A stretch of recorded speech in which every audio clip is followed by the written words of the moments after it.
Ladies and gentlemen, boys and girls, children of all ages, do not deceive yourself. Do not deceive your eyes. Do not deceive you. It is a Sunday, but we are going because we couldn't do this on a Saturday this week, guys. Scheduling happens. Ladies and gentlemen, welcome back to your favorite NFL podcast, the Sports Agents of Chaos podcast, where we are here on a weekly basis to talk fun, football, and plenty of chaos. And as you guys can tell by the episode title, so what do you guys want to talk about? Is the question we're going to be constantly asking ourselves this summer, because honestly, that's how it be sometimes. NFL free agency is long gone. NFL draft has passed us by. Still some transactions that could happen. We're not going to discount that. And because our thing is, recapping stuff, when news does break of all the names that have been allegedly put out there in the trade market, we still might have things to talk about, which, I mean, for us as a transaction, as three guys who love talking transactions, we are here for. But up until then, we're going to have a very fun summer, to say the least. The true off season for us begins now, because we're going to kind of be starving for content until July. But we'll figure it out. And joining me, my compatriots of chaos who will join me on this crusade into the unknown. First off, Justin Zuckman, Game Master. Zucker, how we doing, brother? Good, man. Good. It's a nice early morning Sunday. It's a good way to kick off the day. It's been a while since we kicked off a Sunday with some football. Yeah, absolutely. And we'll be a little bit until we do it again, potentially. I mean, more for the actual playing side than the show side. But yeah. I mean, what better way to start off a Sunday than listening to one of the best podcasts out there? And speaking of which, you can't do a podcast without the Podfather. In this case, the Road Warrior version of the Podfather. Rick, how we doing? Yeah, I'm on the road. I'm a road warrior. Big double just flew over my car, so, guess where I am. So, yeah. Bringing back our game, where in the world is Rick? where in the world is... The answer is passing JFK. That's the answer. Actually, that would have been the most realistic of choices. But, ladies and gentlemen, like I said, it's going to be an interesting offseason for us. We're going to be going over a string of topics. We're finally, honestly, actually, the cool thing about this is that we're eventually on the pod. We're going to do some topics that we kind of wanted to do last summer that we didn't get the time to before the season starts, and when we get to do this time around. So, very excited to say the very least. When that comes. So June, July is going to be and August is going to be a fun time here for the pod. But before obviously we get to that, we got to go through the beautiful, beautiful month of May, because goddamn, it's been raining like every other day, at least up for me. I'm pretty sure it's probably been the same for you boys. But on a bright and sunny day, we start with the fun. We start with our games master. Justin, what do we got on tap this week? All right. So I was looking through some stats this weekend, and I found one that was very interesting. Can you guys name the team that has the most kickoff return touchdowns last season? Ooh.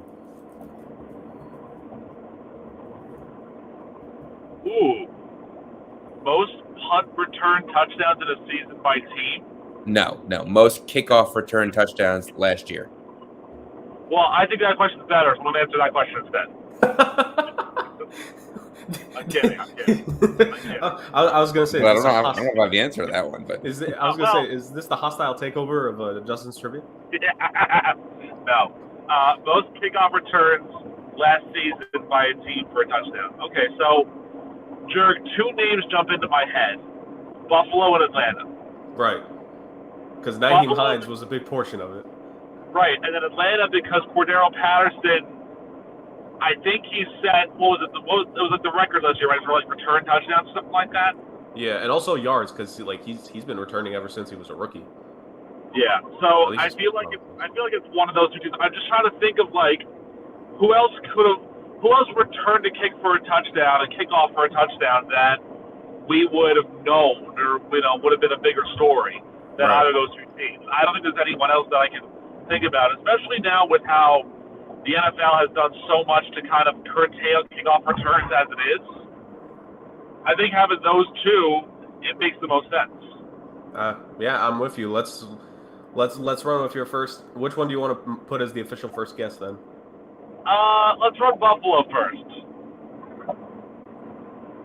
Buffalo is correct. That was a good first guess. Buffalo is the only team in double digits as a kickoff returner. With two. Nice. Yeah. Nice. Well, where was Atlanta in that? Were they second or? Atlanta was tied for second. Only 4 other teams actually had a kickoff return for a touchdown last year. Really? Yeah. There was only 6 in total. I'm trying to think who are the other teams. Just for fun, I'm trying to envision that in my brain. Although I don't know. You can just tell us. The Packers, Okay. the Vikings, and the Ravens also had a kickoff return for a touchdown. Devin Duvernay, that makes sense. Right. Was that like the high scoring game that they had with the Dolphins? Was that same game? I think so, yeah. Because I think he got hurt a little bit later on, maybe a couple weeks later, so it could have been anything after like week 4 or 5. Right. Oh, well, look at that. Hey, I mean, Devin Duvernay, you got Lamar Jackson back. Maybe you'll be doing something more than just kickoff returns for touchdowns this season. Maybe, but probably not likely. Yeah. Well, he may or may not get 6,000 yards, but that'll be hearsay. Anyways, but we don't criticize fun hyperbole because we actually love having fun on the show. Speaking of fun, Justin, as always, good trivia. Rare. It's been a little bit since we got it first try, I think. So that was but that was still a good one. What else do we got this season? What else do we got game wise? We can do a fact or fiction. Let's do it. All right. So fact or fiction, Ezekiel Elliott is the current best free agent running back. Still on the board. Ezekiel Elliott, only 28 years old, but he does have a couple of compatriots in Kareem Hunt, Leonard Floyd, who are also 28 years old. And yeah, there's a few more free agent running backs, I believe. Yeah, but those, I think you just listed the top 3: Zeke, Kareem Hunt, and Leonard Fournette. So, I mean, I would say I'm disgusted by all 3 of these options. It's for different reasons, of course, Rick. Yeah. I would lean towards fact because if you're a team that just needs a guy to eat carries, I think of those 3, Zeke Elliott is the most proven commodity in terms of success he's had in the regular season. He's led the league in rushing at least once, if not twice, if I'm not mistaken. I'm pretty sure led it in rushing touchdowns at least once. See, this is one of those things that saddens me because, like, every other position, the quote-unquote expiration date is like 30, 31, 32, 33, and then we're talking about 3 28-year-olds who, like, are still on the market just because of that specific position. I would lean towards yes, but you could convince me of the other 2 because I think Fournette is the one that would be the easiest. And this is nothing against Zeke, but like literally, even though they kind of more split it last season between him and Pollard, Zeke has always been a bell cow back, even going back to goddamn his high school and college days. Whereas I think Fournette, he's been in a room where he's worked with other running backs. It's gone somewhat running back by committee to an extent when he was with Bruce Arians for a bit until Bruce Arians just decided to never play Ronald Jones ever again. And same with Todd Bowles. Whereas, well, actually, Rojo wasn't on the roster this season, but irregardless. And Kareem Hunt he's never really been a bell cow back. He's always been that nice. I've always viewed him as more of a complimentary back, and especially can do his damage with rushing and receiving. So it kind of depends on what your need is. But if you're just saying blanket statement, is he the best running back still on the board? I'd say fact. Justin, who are the next 2 guys after Fournette on your list? On my list, let's see here. There's 4 guys that are right behind him, and that is Darrell Henderson, Myles Gaskins, Darrell Williams, and Kenyon Drake. Still Zeke. That doesn't change my mind. That didn't help me at all. Melvin Gordon is out there. Amir Abdullah, J.D. McKissick, Mark Ingram, 33. I mean, Mark Ingram's not a bad shout because I think that he still has some power to him, but I mean, if we're talking about the top 3 guys, the only one I would say would be above Elliott in my mind is Kareem Hunt, and I'll lean that way for the Purgatory's representative purposes that Jurgen and I have been trading back and forth here. Yeah, I think Kareem Hunt offers a little bit more in terms of run and pass catching ability, whereas Zeke is really just a one-trick pony, no pun intended. And I feel like that, in this game, in this NFL, you've got to be more versatile. So I feel like Kareem Hunt offers a little bit more to a team. Now, the problem is that all 3 of the top guys, I think, have had some behavioral and character issues. So signing any of them is basically, you're taking a major risk on that. And I think, if you're signing one of those three, you have to understand the consequences that can come with that, for either not getting them the ball enough or for letting them kind of just, enjoy the nightlife of whatever city they're in. But I would say I would probably go Kareem Hunt over Zeke for me. I think Leonard Fournette is just too inconsistent for my liking to really be in this conversation. So out of the top two, I think you can't go wrong with. But I would take Kareem Hunt because of his, I think, better pass catching ability than Zeke. I mean, Rick, if you want to talk about versatility, Zeke has the potential to line up at offensive line. And I blame the Cowboys scheming for him failing on that play. Yes.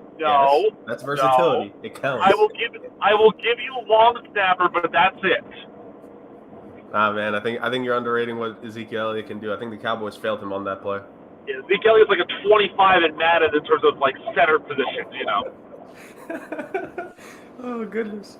All right, that was good, Justin. That was a good one to say, at the very least.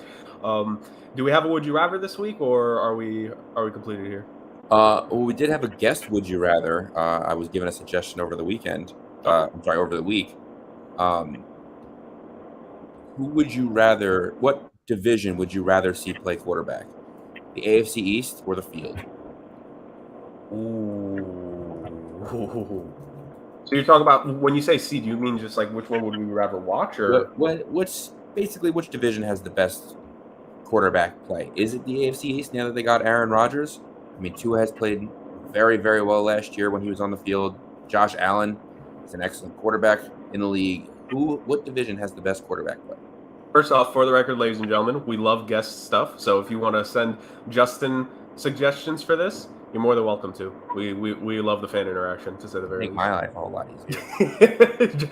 Guys, you don't understand. Justin doesn't show it because he has the amazing setup. But somewhere there's a side room in Justin's apartment that, think of it as that scene from Always Sunny with like red string everywhere. Justin's trying to like figure out what he wants to bring on a weekly basis for this stuff. My bad, Rick. Yeah, no, absolutely. Let's start eliminating divisions we know are not going to be involved in this. NFC South gone. So I think What? NFC South is out. AFC South is out, I think. Yeah.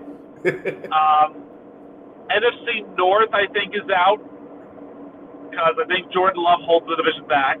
Yeah. AFC North, I think, is out because of Kenny Pickett. You think and so? Deshaun Watson. Deshaun Watson. I want to put him to the side for now because that, like, you're talking about a strong top two. You need a strong top two to compete with the AFC East. Yeah. Lamar Jackson division has 4 top of the line quarterbacks. Yeah. Like the AFC East has Mac Jones right now. So it's the argument that if Aaron Rodgers is healthy and returns to the MVP form he was the year before, that maybe that there's a division with 3, but most of them have really just 2.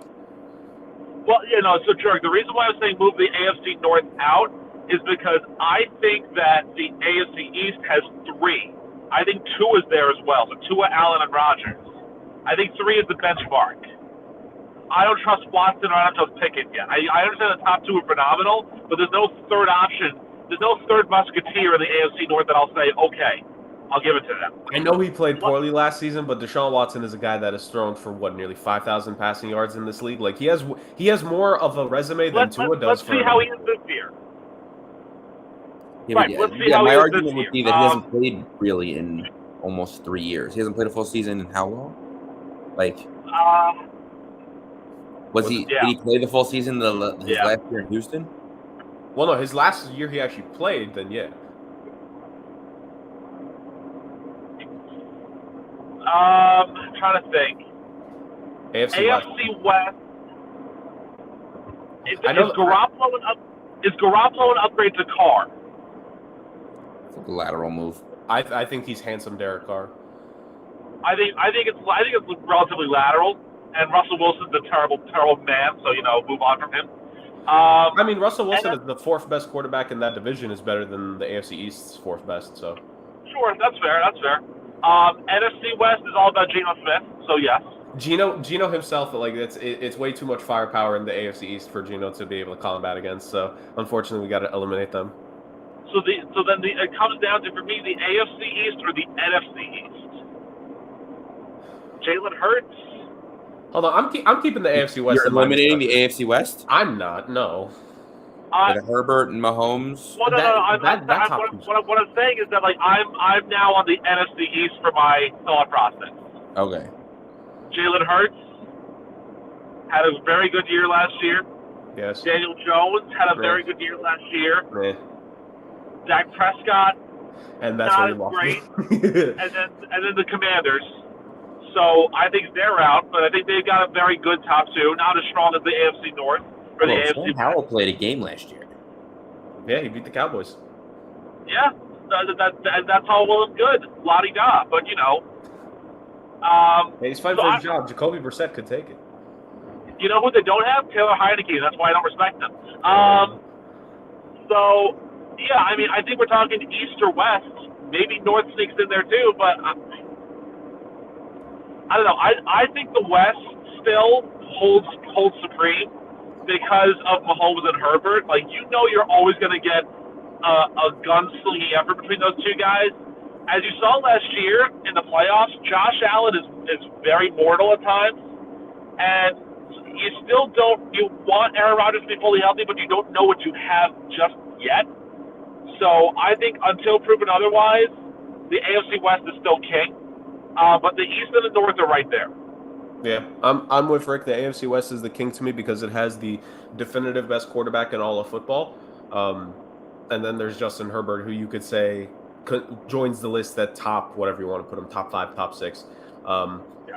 For me personally, and again, part of this, because it's the offseason, because we're talking about a division where Rodgers has literally never played a snap as a Jet, you kind of have to go with resume to an extent.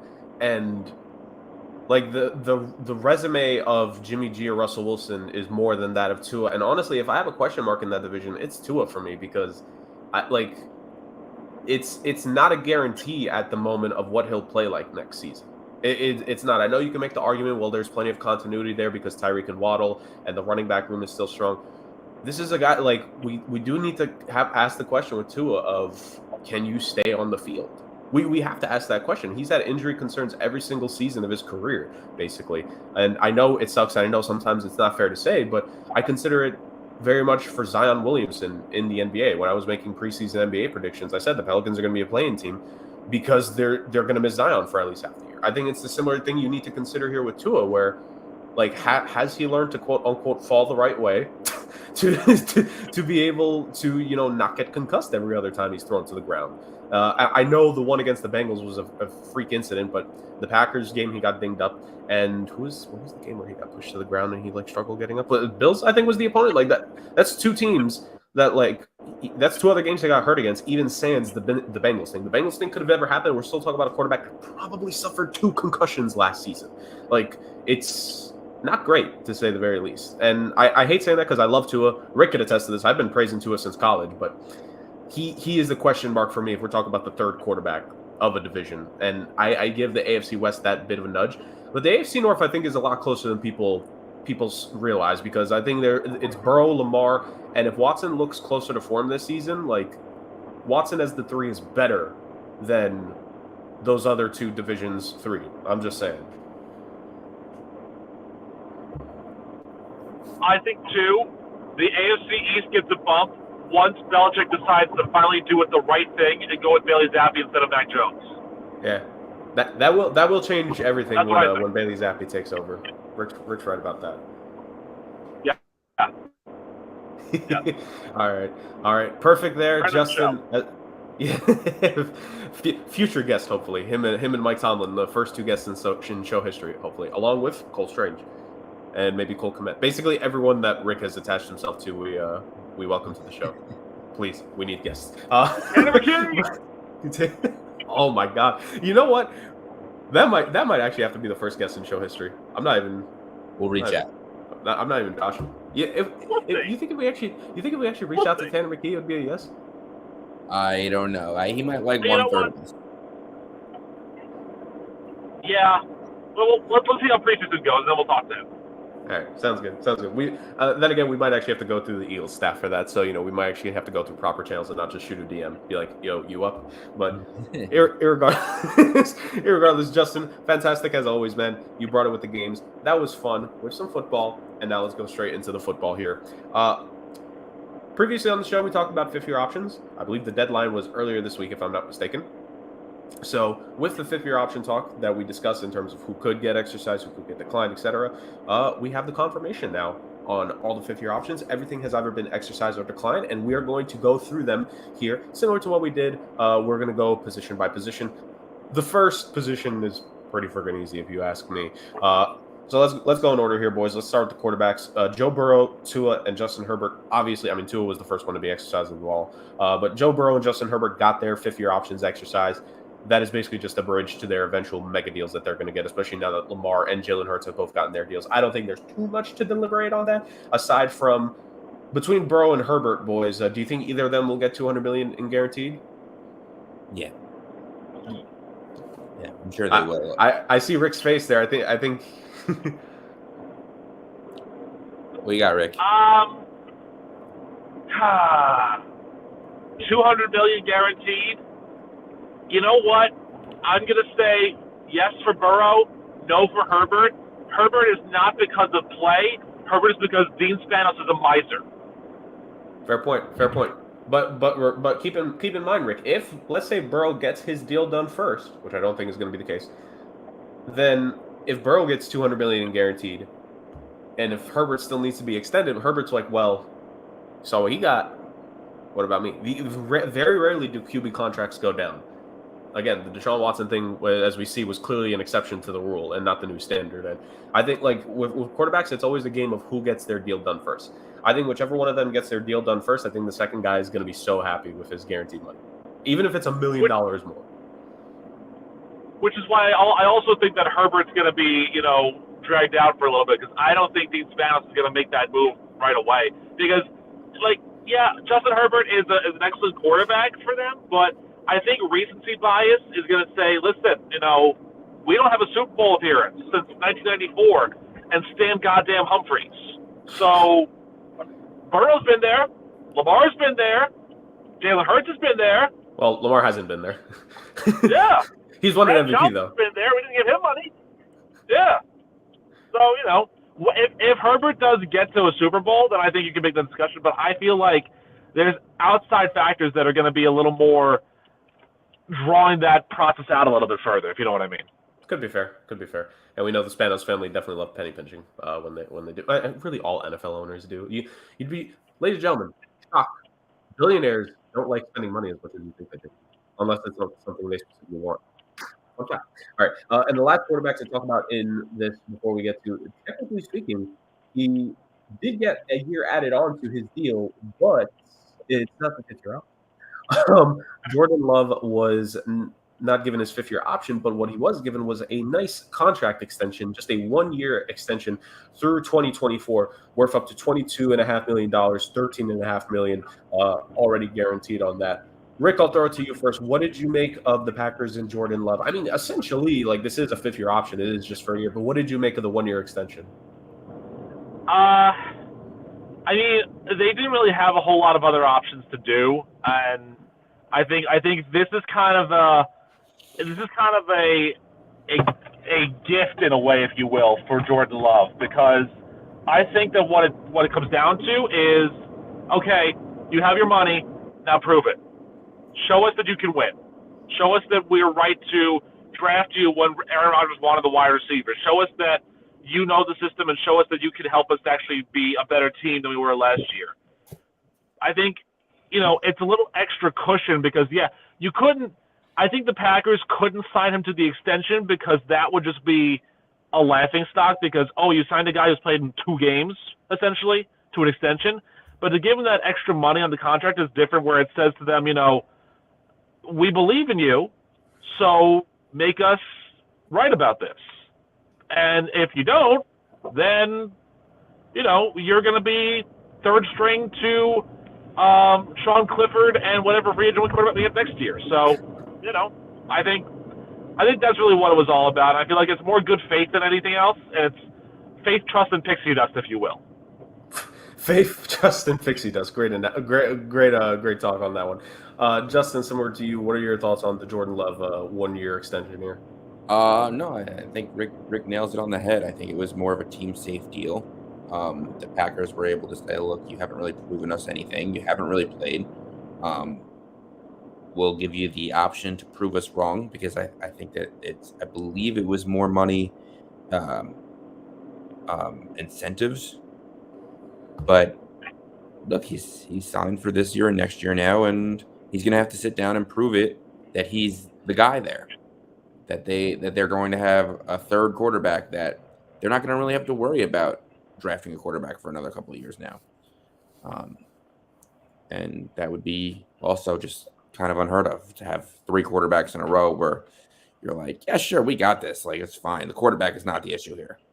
Right. Especially considering I've been a Jet fan for my entire life, and they can never get a quarterback. So right, you're used to going through 3 quarterbacks in 5 years, not 3 in 30 plus. Exactly. Yeah. So yeah, I'm with you guys. It was a simple 1 year extension for him in order to prove himself.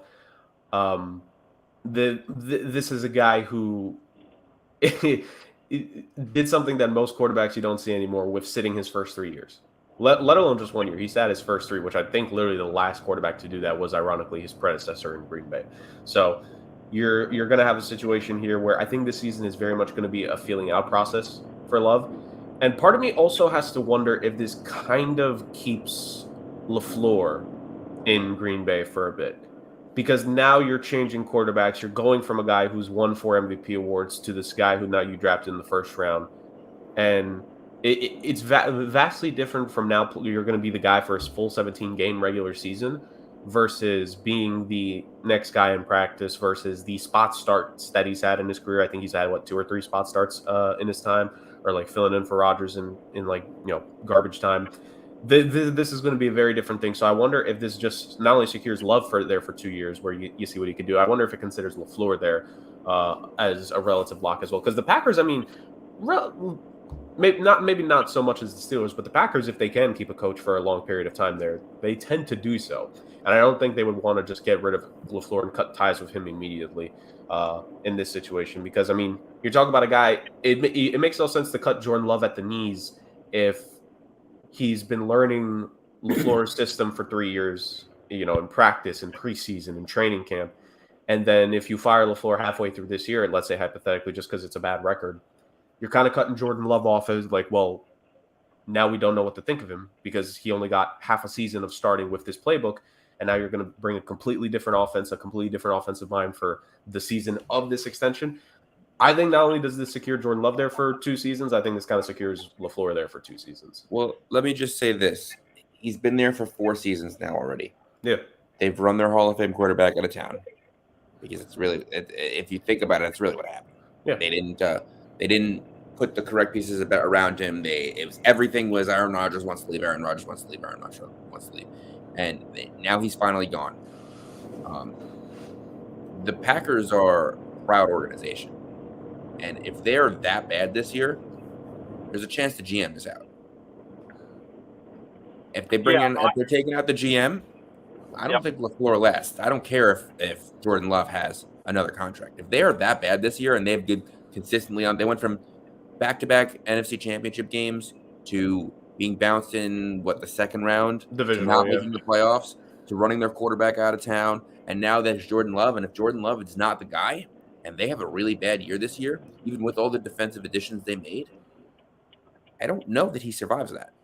No, I agree with Justin here. I do. I think this is year 0 for the GM, for LaFleur, and for Jordan Love. Because if it's not a good year this year, they're blowing it all up. Because you got to think they're going to have a top 5 pick plus another first-round pick because Rodgers is playing more than 65% of his snaps with the Jets. So you got to think that they will, in turn, get a new coach, get a new GM, and get a new quarterback after this year if it doesn't work out. And I'll be honest with you, I'm a little worried it's not going to work out. I think Jordan Love is a good player, but I think that it's not going to be enough for him to. Oh no! And we lost him. All right. Well, while we try to get the Podfather back into the fold, ladies and gentlemen. Look, I was just trying to be nice about it because I was just looking at a Jordan Love perspective. You know how goddamn happy it'll be for me to see this scumbag of an organization freaking fall because they couldn't win with their franchise quarterback, man.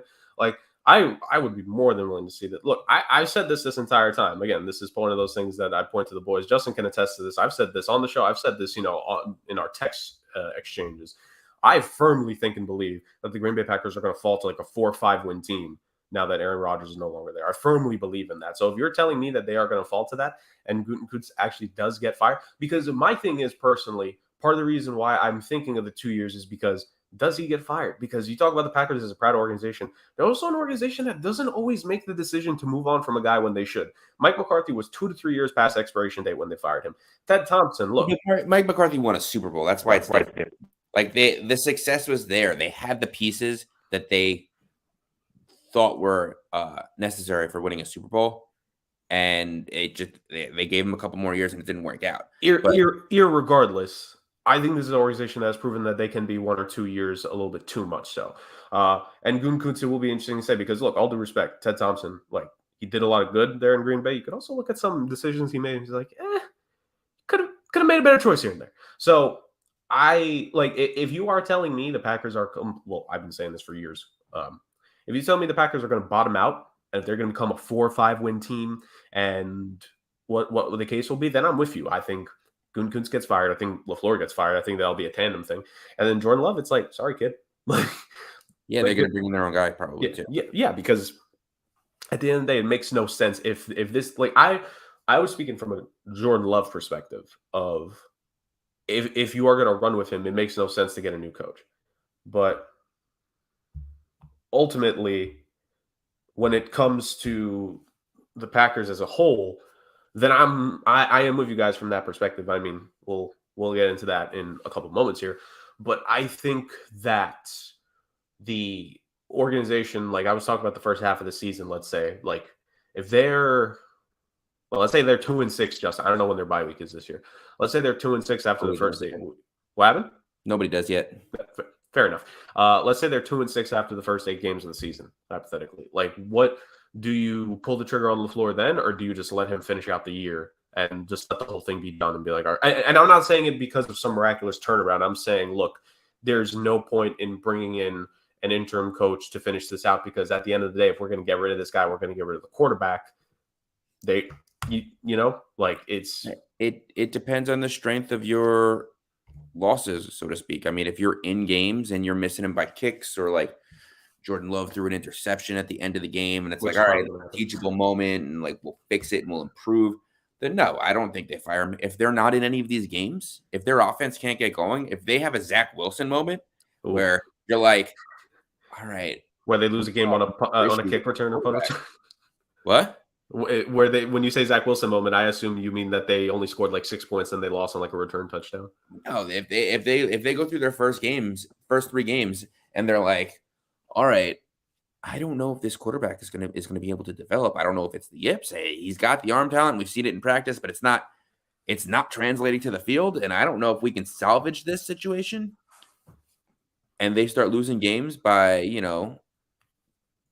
double digits, 20 to maybe 3 touchdowns, and things are looking really nasty in Green Bay, then yeah, that might be a recipe for being fired mid-season. I would think the Packers are one of those teams that I don't think, unless things are really, really bad, they'll give the coach to the end of the year, which I think a lot of the better organizations end up doing.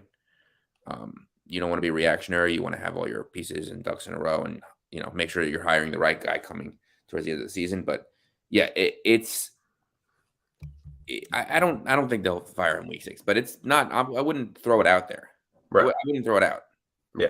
Do you want to hear their home and away opponents really fast? Sure. So aside from their division, obviously we know those are 6 guaranteed games. Their home opponents for the 2023 season will be the Chiefs, the Chargers, the Rams, the Saints, and the Buccaneers. Those are their other 5 home opponents. And their away opponents will be the Falcons, the Panthers, the Broncos, the Raiders, the Giants, and the Steelers. So that is There are some weaker teams there, but that's quite the slate You of know what? teams The weaker teams there. are good on defense. Mm. Like that Broncos team, Yeah.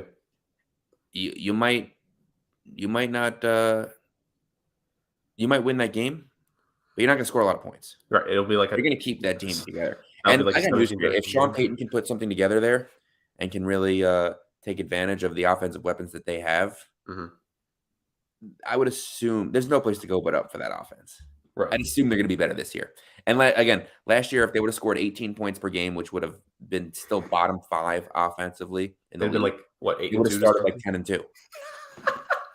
For real, they were. No, I know it's crazy to think about. Excellent defense. So that's not a gimme. The Steelers are the same. The Panthers are a toss-up offense. The Giants, they lost to the Giants last year. Yeah. The Raiders, it depends which Raiders team shows up, and their division is growing. I was going to say, I think a majority of this is just based off of when do they face some of these. And the Falcons somehow, at least in the beginning of the year, always play everyone tough. If you remember, they were in a ton of one-score games at the beginning of the year last year until things kind of bottomed out towards the end. They nearly came back against the Rams. They were down 28-3 against them. Too. So, and their home opponents are nothing to sneeze at either. I mean, you never want to play the AFC West. That's a tough division. That's a ringer. And maybe the Bucks and Saints will have down years. You don't know what you're going to get from the Rams either without Stafford there. But would you be surprised if they, let's say we were generous and they split all their division games? I as of now, I have no reason to. I mean, it's tough because the Vikings are frauds. But the Vikings aren't frauds because they can score the lights out. I think at best in division, I think the Packers go 2-4 in their division. I don't see a scenario where they go 500 in division. 2-4 in division for the Packers. We went through the opponents. If you want the rest of the opponents for context, Rick, we were just talking about the Packers' opponents. So for next season, aside from their division foes, their home opponents are the Chiefs, the Chargers, the Rams, the Saints, and the Buccaneers. Okay. And their road opponents are the Falcons, the Panthers, the Broncos, the Raiders, the Giants, and the Steelers. So they're going to face the entirety of the AFC West. They're going to face the entirety of the NFC South, and then you have a token game there. I mean that's a rough schedule as it is, and I don't know. I feel like the division's gotten a lot better for them, so I can see this being a 6-win season for Green Bay or a 5-win season for Green Bay. Honestly, could you see them losing 3 out of 4 AFC matchups? Like I said, Denver's going to punch them in the mouth. It's absolutely in Denver. And I don't see them beating a team like the Chiefs or the Chargers. I mean, it's possible they surprise us this year offensively, and I do believe in their defense. I think that they've drafted well. They had a very good defensive season last year that was marred by injury. Yeah. And I think they'll get a lot of these guys back healthy. So I do think they'll have a good defense, but it's all question marks on offense. The running game is still there, but are they going to stack the box and say your receivers can't catch? You couldn't have a Hall of Fame quarterback who couldn't connect with them, and now Jordan Love is there. I don't know. But Justin, the thing too is that as good as the defense can be, they're only good when they have enough time to adequately rest when they're not on the field. Yeah. And if Jordan Love cannot keep his offense on the field, and Green Bay's defense is constantly out there on the field, they're not going to do anything on offense, or they're going to have breakdowns on defense. And I mean, I know that they've got the AFC West. That means they've got the Raiders, which they have Devontae Adams, and that's going to be a nice little revenge game for him. Yeah. So he's going on for 150 yards. Are they going to be able to get him the ball? Well, because they struggled last year getting the ball with Derek Carr. But they have Garoppolo, so they have a different offense. And keep in mind too that as much as we make fun of the fact that it's McDaniels and Garoppolo and it's a New England connection all over again, it seemed to work when Brady had all his weapons to throw to, and McDaniels was running that offense. So I mean, I can see it. I can see it being a tough year for Green Bay, honestly. And the point that I was making before I arrived at my destination was that I don't think this is going to be. I think it's going to be a one and done year if it's not very good. If Green Bay's got a top 5 pick next year, everyone's out. Well, no, I was telling Justin when you dropped out, Rick, was that I was just going from the Jordan Love perspective from what I was talking about. If you're asking me how I feel about what the Packers season is going to be, I think and hope they're going to be like a 3-4 win team. I've been waiting for the downfall of the Packers for a little bit now, considering how everything with Aaron Rodgers ended up shaping out. You only win one Super Bowl with a talent like that. So I firmly believe that the Packers are going to be a porous team. And I mean, Justin, to be fair, your point about them going from, one Hall of Fame quarterback, another Hall of Fame quarterback, and then maybe a third. To be fair, that could still happen. That third quarterback just might not be Jordan Love. It could be Williams or May, to be fair. So Justin could actually still be right. It's just not the guy who's currently on the roster. I don't know if that's going to happen. But yeah, look, it's... Hey, they could always trade for Brock Purdy. No. All right, so that is the discussion with the fifth-year options for the quarterbacks. Let's move on to some skill position talent now, boys. On running back, we could keep this pretty simple, or we could lump it in with the wide receivers we're going to talk about. Clyde Edwards-Helaire got his fifth-year option declined. Not necessarily surprised with that at all. Things just have fallen off since his rookie season. A couple injuries, just lack of consistent playing time, and ultimately now they have Isaiah Pacheco to basically take his role. Not saying he can't still be useful this season, and not saying he can't do something for himself this season. I think Clyde Edwards-Helaire could have a good fourth season in the league, but it's not a surprise to see the fifth-year option decline, even at that low cap of what it was going to be. Let's go to the wide receivers here really fast. So we got Jerry Jeudy, exercised option. CeeDee Lamb, exercised option. Jalen Reagor, declined. Shock. Justin Jefferson, exercised. And Brandon Ayuk, exercised. So 4 of the 5 first-round receivers there exercised. The 1 declined. We're not going to ask about the decline. Between the other 4, who do you think gets their deal done first? Or in any order you guys want to go with in terms of contracts done? Because I think we could all I think we can all assume CeeDee Lamb and Justin Jefferson are for sure going to get long-term deals in Dallas and Minnesota. Those organizations know how big those pieces are. I would assume San Fran would want to get Ayuk done, but the thing is that you've already paid Debo, you have Christian McCaffrey now, George Kittle. It might require some moving around, but as I like to say sometimes on the show, guys, the salary cap is a social construct, and they could find a way to extend Ayuk to the very least.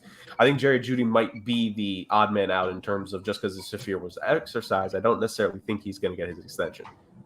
So what are your guys' thoughts on those 4 fifth-year options? And Rick, Jalen Reagor not getting his fifth-year option exercise, revenge season for him? It's such a shame. It really is such a shame that Jalen Reagor didn't get that option exercised. I'm going to go in order of who I think is going to get the deals done quickest. I'm going to say Ayuk first, Jefferson, Lamb, and Jeudy does not get another contract. He will be on a new team in 2024. I think Ayuk's going to do a team-friendly option because you're right. They've got so many other weapons there, and run it back with the guys that you have, McCaffrey and Debo and all those other players that are there. I think Jefferson and Lamb are going to be the harder ones to nail down just because if Jefferson goes off and has another big year like he did this year, he's going to command a lot of money. And I'm not sure what the biggest contract was for a wide receiver, but he might surpass that. And if he does, that's a big question. That might be a cause for Lamb to say, well, hey, he just got $150 million, so where's my $175 million? From Jerry Jones. And there's one thing Jerry Jones loves to do is talk money and giving it out to people. So, and I think, again, Jerry Jeudy, a lot of it still has to do with Courtland Sutton. If Sutton's gone, Jeudy will stay. But if Sutton's still around and if Jeudy has a down year, they might try and move him, get a pick and try and get a little more options. I think Sean Payton's Denver Broncos are going to be quicker to yank the cord on some of these not working options here. Unlike Vic Fangio's and Nathaniel Hackett's Broncos standpoint. So I think that's the order that I think is going to go in. What do you think, Justin? That's fair. I think Ayuk could sign a team-friendly deal. I will make the point that I think that he's the best true receiver that they have on that team. Don't get me wrong, Deebo Samuel is an excellent playmaker. I want to get him the ball every which way. He's a superstar with the ball in his hands, and he is arguably the best playmaker on that team. The best receiver is Brandon Ayuk. He's just the one that runs the routes. He catches the ball in space. He gets open. So he definitely deserves. I could see him with one of those 3-year deals that we saw. All these Mike Williams last year, Mike Williams, DK Metcalf, Terry McLaurin. They all signed these 3-year, like $90 million deals. I could see that going with Brandon Ayuk. I can also see, I don't necessarily know that a lot of these guys are going to get deals because they might get traded. Right. Jerry Jeudy and Brandon Ayuk, to me, are huge trade candidates because of the salary cap positions in their team, and specifically Jeudy because it's a new regime. Yeah. No, this is not a Sean Payton guy. He could turn out to be a Sean Payton guy. He might fit what Sean Payton wants to do, but his health is a concern. And he wasn't drafted by Sean Payton's regime. And they have a ton of wide receiver depth there. I mean, they just drafted another one. So Judy is one of these guys that now that his deal is he's had his 5th year accepted, if they're not in position where they want to be this year, you could see him traded before the trade deadline to a team that needs a receiver. Yeah. It was rumored to also potentially be traded before the draft as well. Him or Sutton. Apparently, they were looking for a lot. So we'll see. Now between CeeDee Lamb and Justin Jefferson, I got news for you. It should be a race between franchises because whichever one signs first, the other one's going to be like, look at that deal. Exactly.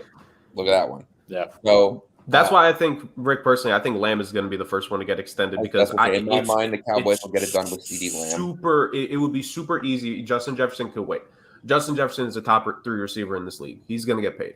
I think it'd be harder for CeeDee Lamb to get a deal with more guaranteed money than Justin Jefferson than it would be for Justin Jefferson to get the CeeDee Lamb contract. So that's what I was going to say. It is more imperative that the Cowboys make that deal first because Justin Jefferson arguably is the best receiver in football and has the argument. CeeDee Lamb is a top receiver in football. He's young. He's got plenty of landscape ahead of him.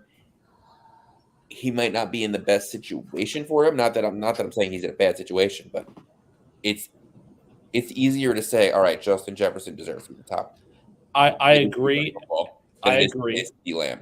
Yeah, so I agree with you. If Jefferson signs first, that's another situation where if CeeDee Lamb doesn't get the money he thinks he deserves or what the money he wants, that might be another receiver that forces their way out that we've seen again in the past couple of years in Devontae Adams and Tyreek Hill. I think, too, one X factor, and he may not be a big X factor, but I think an X factor you have to consider as well is Jordan Addison in this whole thing. Because if he, in his rookie year, turns out to be a stud, the Vikings might be like, well, we can just groom him. And if you want too much money, Justin Jefferson, there's the door. No. We're frauds. No. Here you go. I don't think that's the case. I don't think so either, but I think if they make that mistake, then forget frauds. The Minnesota Vikings are the biggest fumblers in NFL history. Let me just say this.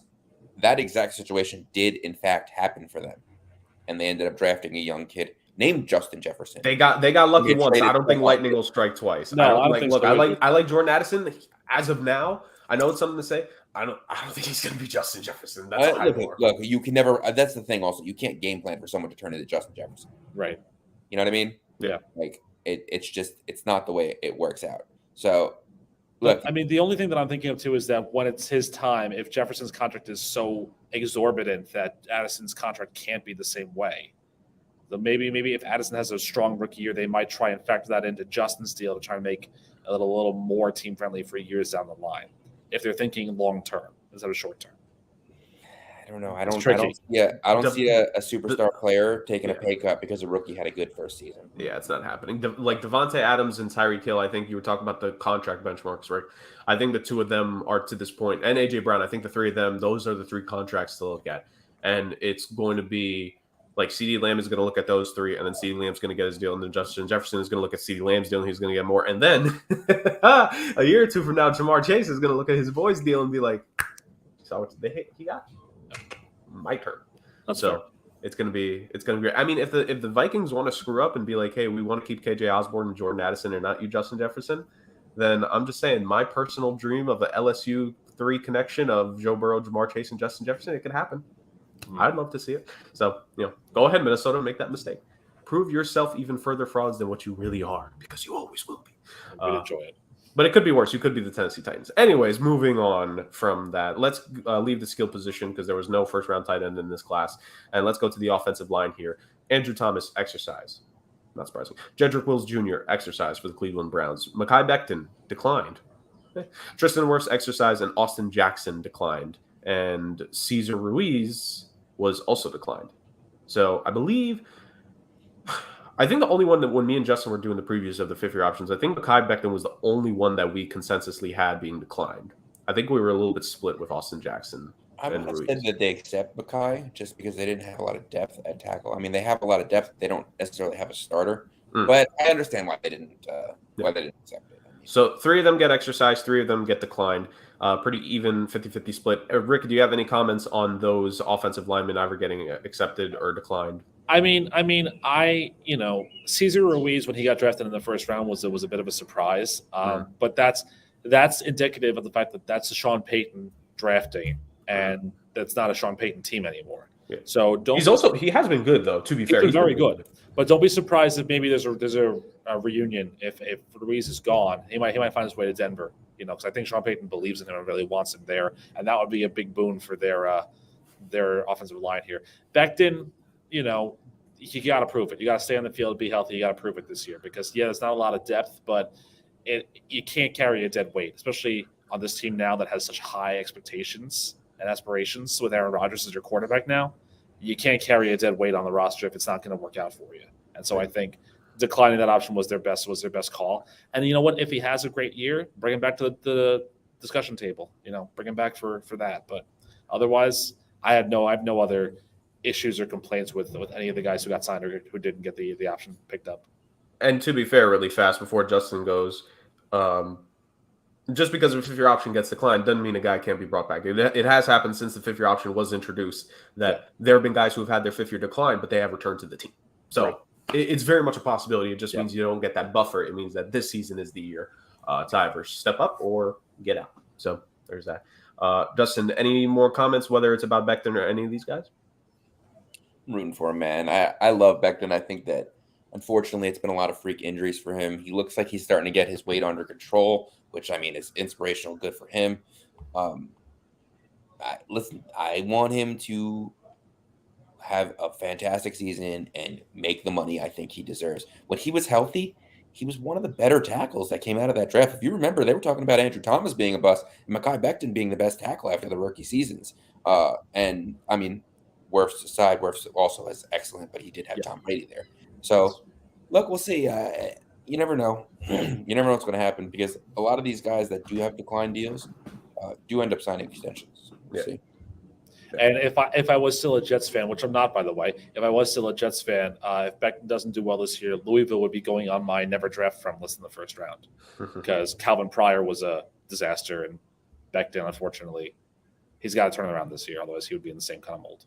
Very fair, very fair. All right, let's go to – I'm going to skip part of the front seven here very briefly because I want to go to corner just because corner to me is the easiest thing to go through. 3 corners from this draft class. C.J. Henderson declined fifth-year option with the Panthers.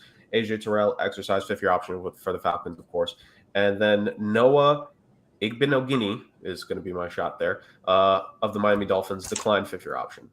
Rick is about to correct me on the pronunciation here really fast. But those were the 3 first-round corners here. I think we went perfect on these 3, Justin. I think we said Henderson and Noah were going to get declined. I think we said A.J. Terrell was going to get exercised. So those we predicted that perfectly, as the show does sometimes. Rick, your thoughts on?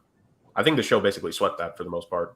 I was kind of surprised that A.J. Terrell got his option picked up because I know they just got Okudah. Right. So it was kind of surprising to me. But he's the number one corner, though. Listen, he deserves it. He's a good enough player, and Atlanta's got to keep that defense going because they have a lot of good options on the offense now, so they got to kind of stay in these games, especially in a wide open division like that. Igbenogany is had the pronunciation, by the way. That was close. Like eggnog, yeah. He was drafted 30th. Yeah. So unless you're Jimmy Butler, that late of a first round pick is probably not going to pan out the way that you expect it to. But that's a late first round pick, so I'm not really surprised there. And C.J. Henderson, listen, when the Panthers, who did they sign? Josh Norman from the coffee shop. That just spelled the end for C.J. Henderson right there. I mean, come on. I think you can't lose your spot to a barista. I think that the end for C.J. Henderson was ultimately when he was traded from the Jaguars to the Panthers. Yes, like a top 10 corner being traded is not the greatest sign in the world. Obviously, I hope the best for Jeff Okudah, but C.J. Henderson, like I remember there were reports like he's always the guy I point to because I think he was the corner when he was in Jacksonville. Like it was a legitimate report where it's like he doesn't like tackling. I'm like, bro, before he was drafted, yeah, that's why he fell. He's allergic to tackling. Excuse me. It's like, buddy, That vastly limits the sporting options you Right. can That do here. will be your job. Yeah. Right. And I think too, a lot of it also does the fact that J.C. Horn is who J.C. Horn is. I mean, Yeah. I'd rather have J.C. Horn than C.J. Henderson. That's just me.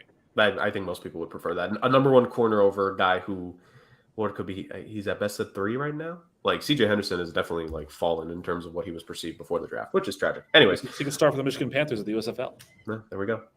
Let's go. Linebackers. Isaiah Simmons declined. Kenneth Murray declined. Jordan Brooks declined. Patrick Queen declined. A sweep of declines right there. I was shocked, at least when it came to Simmons and Queen, that there were fifth-year option declines there. Murray, I want to say we were 50-50 on, Justin. And then I got you in a second, Rick. And then Jordan Brooks, I think we agreed was going to get declined because Jordan Brooks was taken in that era of the Seahawks where they were having late first-round picks, but they were trading like their second. So it got to a point where it's like you have to use the first-round pick on the guy you want. Draft projection be damned. And I want to say Jordan Brooks was one of those guys specifically for Seattle. But Rick obviously raising his hand for a reason. The 4 for 4 on declines. Rick's clearly not shocked by that because Rick knows all. Correct me if I'm wrong, though. Didn't I mention in that week that we did, we talked about this, where I did my videos and introduced you to Billy Shakes the Pirate, that I said Isaiah Simmons and Patrick Queen were going to get their options declined? Probably. Yeah, I think I did. And I think, like I said, Simmons was not a shock because the Cardinals never knew how to use him. So he was a mismanaged prospect from the get-go. He will be a great player on another team. Absolutely. Fair. I agree. Patrick Queen was shown the door when they drafted Trenton Simpson from Clemson. I mean, and you guys are absolutely right. He was an excellent linebacker for them, and he and Roquan Smith made a great tandem. But it's just the way it shakes out. I mean, they wanted to go younger, and Patrick Queen just didn't do enough, I guess, over his 4 years. Now, again, like we talked about, that's an extension. He could be re-signed after this year, so all could be forgiven. But it's kind of like the Xavier Howard contract with the Dolphins we talked about a while back, where the fifth-year options decline, but we will work with you in camp. I don't know if that's the same thing with the Ravens, though. I don't know if that's going to be the same thing, or Queen might be playing for a mid-season trade or something like that. It could be an interesting possibility there. Which you want real quick, Rick, because you mentioned age, because I wanted to Google it. Patrick Queen is currently 23 years old. He will turn 24 in August. So amazing. He's one of those guys that was able, because of his birthday, I guess, was able to go in young in the draft.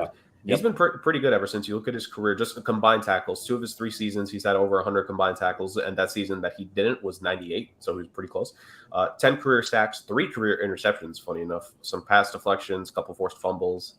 Like this is not a bad player whatsoever. Like we've said, at the end of the day, could they ultimately bring him back? Of course. Like, fifth-year option being declined doesn't necessarily mean the guy's not going to return to the team in any way, shape, or form. But at least to me, I'm surprised that the Ravens didn't want to try to keep him for one more year. But again, you're right. Sometimes teams just draft replacements, and you just reset the clock when it comes to drafting a player at a similar position.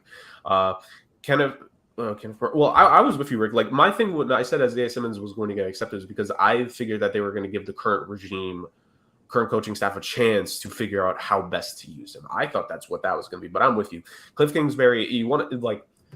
I've said the joke on the show before. Death taxes and Cliff Kingsbury collapsing in the second half of a season. That's basically a guarantee. But another guarantee was that Cliff Kingsbury had no idea how to use Isaiah Simmons whatsoever. I likened it to when Minkah Fitzpatrick was still on the Dolphins, Rick, where, yes, it's nice to have a player with position flexibility, but if you never let him hold down one position for more than a couple possessions at a time, that idea starts to fade away, and it just feels like he can never get in a groove. Now, I'm not saying Isaiah Simmons is going to become Minkah Fitzpatrick. Minkah Fitzpatrick is a all-pro caliber defensive back on the Steelers.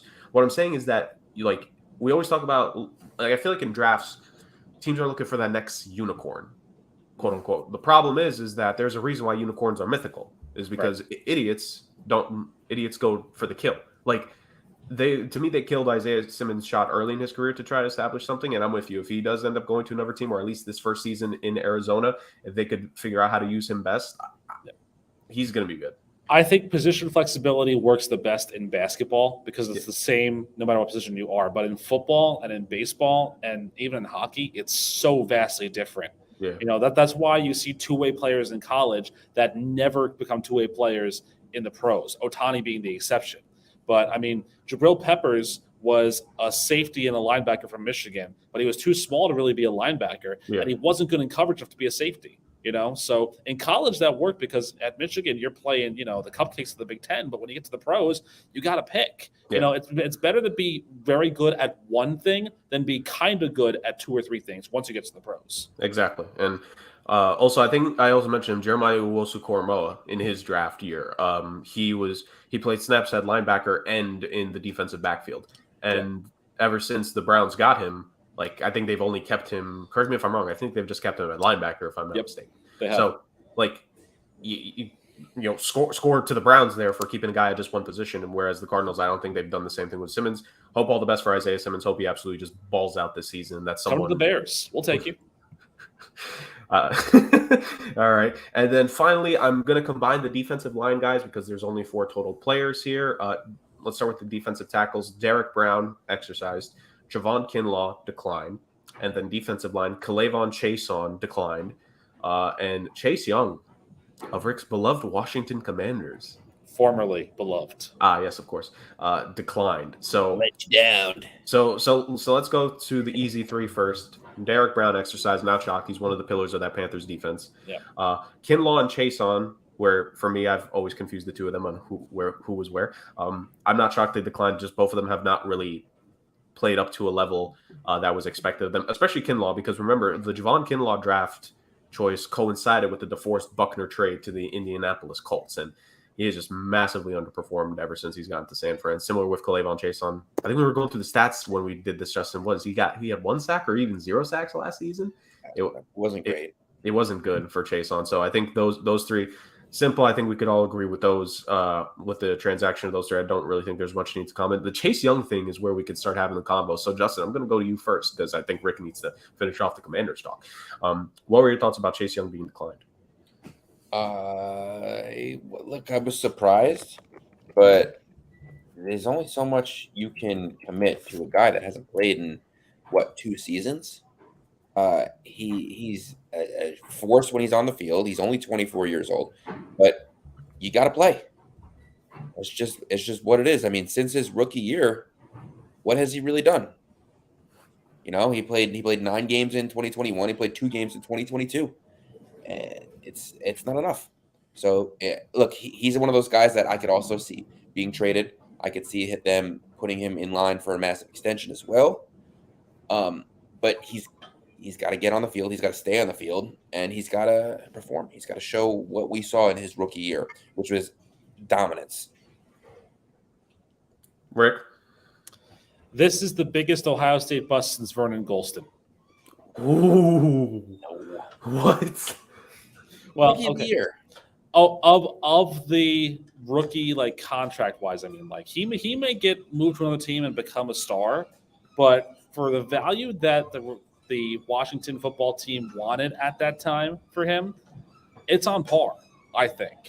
And again, you still haven't signed Montez Sweat, which I thought would be the corresponding option here. Now, the Commanders did draft KJ Henry in the 5th round out of Clemson, who's a D-end, and Andre Jones Jr. in the 7th round is also a D-end. So they're looking to get guys to replace Chase Young here. But I would think that this would be a pathway to signing Montez Sweat again, because you have Allen and you have Payne. Why not try and sign Sweat at this point? But they haven't done that yet. And it might be because of the new ownership and got to see what Josh Harris wants to do with his team. But Chase Young's very talented. He has been beset by injuries, of course. But he hasn't been the player that the Commanders have wanted him to be, I guess because in part of the injuries, but also, when you draft a guy that high, especially the Commanders, you draft a guy that high, it's giving you RG3 vibes all over again, So you have to be careful. You're playing with fire at this point, but you have to be careful with that because the Commanders have been burned twice by the second overall pick. Yeah, I was going to say something about drafting a guy 2nd overall with Washington, just not great luck. No. I mean, is it also worth mentioning that their bad luck with him really also started when they switched their name from the football team to the Commanders? He was just doomed from the start. I mean, let's be real. He was just doomed from the start. Anybody who is figuratively handed to Dan Snyder is just cursed. So, it's funny because Rick briefly mentioned it right there, but yeah, guys, that happened over the last couple of weeks. The Commanders were technically bought, but I still don't think it's been league approved, so that's part of the reason why we haven't really talked about it. So, yeah, the Canadian guy still thinks he has a shot at buying the team. Never mind. Canadians. Not being honest. Anyways, so beautiful. That is our complete wrap up of the fifth year options. Continuity on the show is key, ladies and gentlemen. Now, next part of the show. Now, guys, granted, it may be early, but we can still talk about a couple things going into the next NFL season. Rick actually kind of mentioned before in terms of, when he briefly spoke upon the Packers. It might be early, but there are still a couple of things that we could take an early peek on in terms of what could take place during the 2023 NFL season in terms of things that shake up, maybe early candidates for certain awards, etc. There are things that we could talk about. So I think very briefly, and guys, this will not affect what our preseason predictions are going to be for the standings like we did last year, which we are bringing that back again, by the way, because in part, over the next month and a half, when we actually eventually start doing those again, we're actually going to look at the rosters more so of each of the divisions we're going to go through. That'll be way more in depth. This is just an early peek through the curtain on what next NFL season could be like, boys. So let's get going. So my first thing that it might be early on, but early candidates for the top picks in next year's NFL draft. Because, if people can show their 2024 mocks already, I think it's more than fair for us to potentially think about the teams that are going to be in contention for the top picks in the 2024 NFL draft. So let's start with that. Rick mentioned the Green Bay Packers earlier. I'm definitely with him. I think they're definitely an early candidate for a top 5 pick here. So I'm going to list a couple of teams that'll be candidates for a top. Yeah, let's keep it at top 5. Let's say they'll be a candidate for a top 5 pick next season. And you guys will tell me if you buy into that, them being a candidate, or if maybe I'm being a little bit too harsh on them, which I've been told I'm too harsh on people sometimes in certain teams. You do what you can. Yeah, the attempt on the show having a PR/HR team is funny to say the very least, but some people try. All right, early top 5 candidates for next season in team wise. Let's start in the AFC. The Indianapolis Colts. Do you buy or sell on that idea, Justin? Of them being a first pick of the top 5 pick? Top 5 pick candidate. I'm going to sell. Okay. Let's say they get their offense going a little bit. I don't necessarily know if they're going to be world beaters this year. Mm-hmm. I don't know who they're playing. I'd have to look through their schedule, but I think Jonathan Taylor gets back on track. I think that Gardner Minshew / Anthony Richardson will benefit from a new coach and a new offensive scheme. You'll see Alec Pierce start to come on. You'll see Michael Pittman have another good year. I think their offense will get better. Their defense is going to stay the same, which was honestly not bad, especially towards the beginning of the year. So we'll see them more of the middle of the pack this year. Okay. Rick, buy or sell? I sell as well. I just looked at their schedule, Justin, and if this Colts team had Peyton Manning or Andrew Luck, they would love the schedule they have because they have the AFC North, the NFC South, Vegas, New England, and the Rams. I don't know if they'll beat the AFC North. I mean, but again, that's what I said. If you had the Peyton NFC Manning South, or Andrew Luck, I would take the NFC South and the AFC South. That's 10 games right there where they're all winnable games. Yeah. I say sell, especially now that they got rid of Big Richard. Now it's just Gardner Minshew's team and Anthony Richardson's team. I say sell because I think they might finish in like the lower end of the top 10 at worst. But I think they could be a team that picks like 13th or 14th. I don't see them being a playoff team, but I see them taking much bigger strides than they did last year. Well, someone's going to have to win that division. Jacksonville, man. Duval. All I'm saying is they should be the favorites this year. Absolutely. They proved it last year. When is the last time you saw consistency out of Jacksonville? Never. Very true. I was also going to say, when was the last time that the preseason favorite in the AFC South ended up winning the damn division? Oh, yeah. That's true. All right. The Houston Texans, buy or sell them as a top 5 candidate next season, Rick? Buy.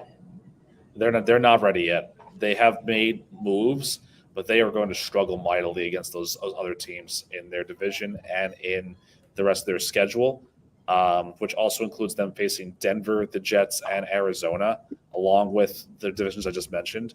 So I buy them as a top 5, maybe lower end of top 5. I don't know if they'll be the worst team, but I buy them being a top 5 team in 2024.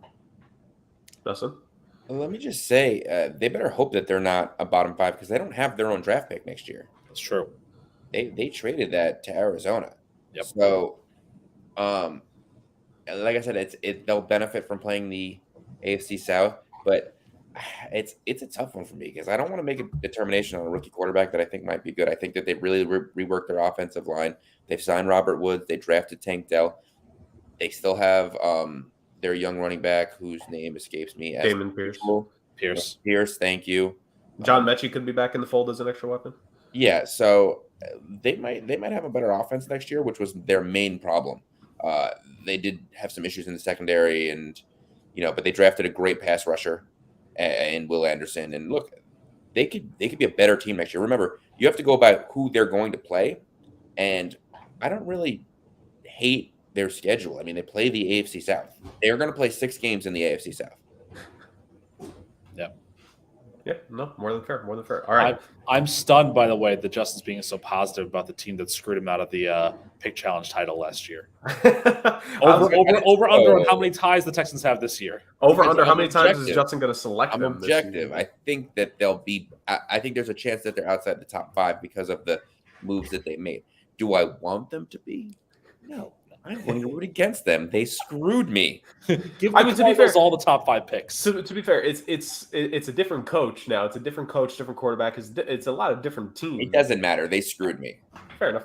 All right. It's still the same GM. Very true. All right.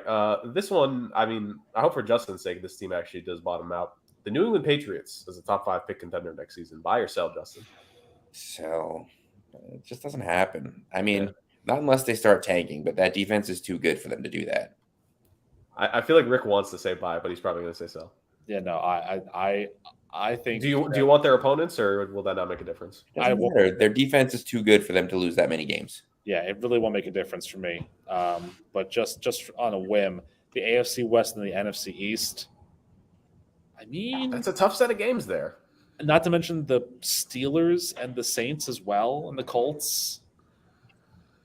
No, I think there are going to be enough teams that are going to be worse than them that they will probably finish, if they're as bad as we're predicting them to be, they will finish in the top 10. It's even that is a surprise for a Bill Belichick-led team, but no, they're not top 5. Sell it. Fair enough. All right, I think looking through their list, I think that's all the teams I had in the AFC for the buy or sell there. As much as I want to jokingly have the Titans on there. All right, so yeah, absolutely. All right, let's go to the NFC side of things here. I know we already talked about them, but let's just get them out the way. Green Bay Packers, buy or sell, right? Yeah, I buy it because I don't have any faith in Jordan Love right now. We'll see, but I buy it right now. Okay, Justin? If they do end up in the top 5, I think it's like 5. Like I said, I really like their defense. I like the defensive moves they made this offseason to improve that defense. And I think that they'll come back healthy this year. So I do think that they'll sneak out a couple of wins. They do have some question marks in their own division. But I guess I can't sell every team, right? Someone's got to be in the top 5. I was going to say, we need a top 5 in some way. We do need a top 5. And then I come off as like that bitter Jets fan that's like, oh, the Packers are talking trash. They traded Aaron Rodgers. We didn't ask about the New York Jets. I'm not going to matter. I don't know. I don't know if I see that either. I don't know if I see them in the bottom 5. All right, well, I'll buy them. All right. Let's go to, I don't think anyone in the How about a blanket NFC South team? There'll be several in that one. Yeah. Really quick. Actually, yeah, let's just go straight to the end. Well, actually, no. Arizona Cardinals, buy or sell? Oh, buy. Absolutely. Buy. You don't have Kyler for the first half of the season, which means that you're going to start with not even Trace McSorley because he's gone. So it's Colt McCoy or David Blau or Clayton Tune. Like, it's a brand new regime. It's a brand new team. And I think they want a top 5 pick at this point. You know what? I think they want 2. They want Houston to be just as bad because if you own 2 of the top 5 picks, great, take it. Justin? Yeah, I'm probably going to buy this as well. I mean, Budda Baker was out. Their defense wasn't all that great to begin with. They lost J.J. Watt. They declined Isaiah Simmons, which might mean he's going to be out at some point this season. I don't really love their defense. They just lost their offensive powerhouse coach, and I'm not sure that they brought in the right guy to solve that issue. And take a step back on powerhouse there, Chief. I don't know about powerhouse. But they were a strong offensive team. Look, they struggled last year, especially in the first half of games. But for the most part, in their career and in his career there, they were an offensive juggernaut. They put up a lot of points. They scored a ton.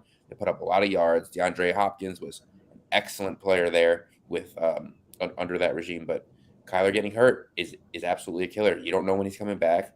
They might start 0-4 or 0-5 this year without Kyler Murray and say, listen, take your time. Yeah. And they don't bring him back for at least for a long while. So we'll see. But I would say that they're probably not going to be they're probably going to be a bottom 5 team this year. All right, there we go. We're slowly forming Justin's top 5 finally. All right, let's go through the NFC South one at a time here. the NFC South could hold like 3 of the top 5, honest to God, next season. Maybe at least 2. Tampa Bay, buy or sell? Sell. I don't think it's that precipitous of a fall for them. They still have some pieces they can work with. And do they trade those pieces is the question. Maybe, but I still think that Baker Mayfield is competent enough to guide them to at least a 7th pick. So I say sell. Okay. Justin? I'm going to buy. I think that there is not enough around Baker Mayfield that they will be able to make up for all of the pieces that they've lost. I don't think that their defensive line is what it once was, although they are going to get back. They are going to get back. Vita Vea. Vita Vea. Yeah. Shaq Barrett. Yeah. I don't see him on their depth chart currently, but yeah. Oh no, yeah, I do. I see him. He's listed as a linebacker, not an end. Yeah, but their secondary, they've never addressed. I don't know why. Their linebacker wants out. They have very good receivers, but they don't have a running game. Their offensive line is a question mark now, even though they do have some top players and guys that you're like, all right, like they have a great left tackle in Wirfs, but like, where's the rest of the line? You know what I mean? And well, he's going to transition to left tackle because he was the right tackle because Donovan Smith was there, but they cut Smith and they traded Mason. So Wirfs? Yeah, he was the right tackle there. I thought it was a left tackle. All right, no, whatever. It was Donovan Smith, but the point still stands. He's probably going to move. There's so many question marks. I do not believe in the head coach. I mean, anyone who didn't believe in Tom Brady in the fourth quarter / overtime needs to have their head examined. Yeah, I don't see it, and I got news for you. I don't think they're going to win a lot of games in their division, and I'm fairly sure they're going to have a tougher schedule. I mean, I don't know who they play, but I remember looking at it and being like, I don't see a lot of wins because they won their division, so that means they're going to have to face some pretty good teams just based off of that. NFC North, AFC South, so maybe. And then their 3 random opponents are the Eagles, the Niners, and the Bills. Oh, they're going to get smoked in those 3 games. Yeah. Maybe I'll start buying them then. Yeah, I don't see them winning a ton of games. I could see Todd Bowles being out, new regime there, and they buy high on a quarterback. All right. Yeah. Atlanta Falcons, buy or sell, top 5 pick next season. If I'm a Falcons fan, I would hope we buy on that because I want a top 5 pick next year, but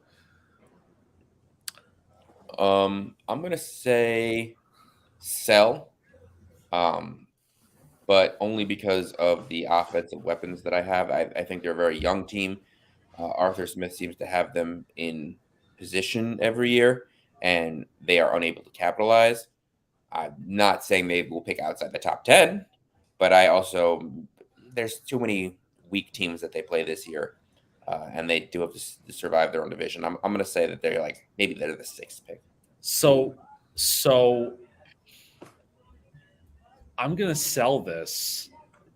And right now in the early going, I'm looking at Atlanta as a sneaky upset pick to win this division. Because I think they do have a lot of good weapons.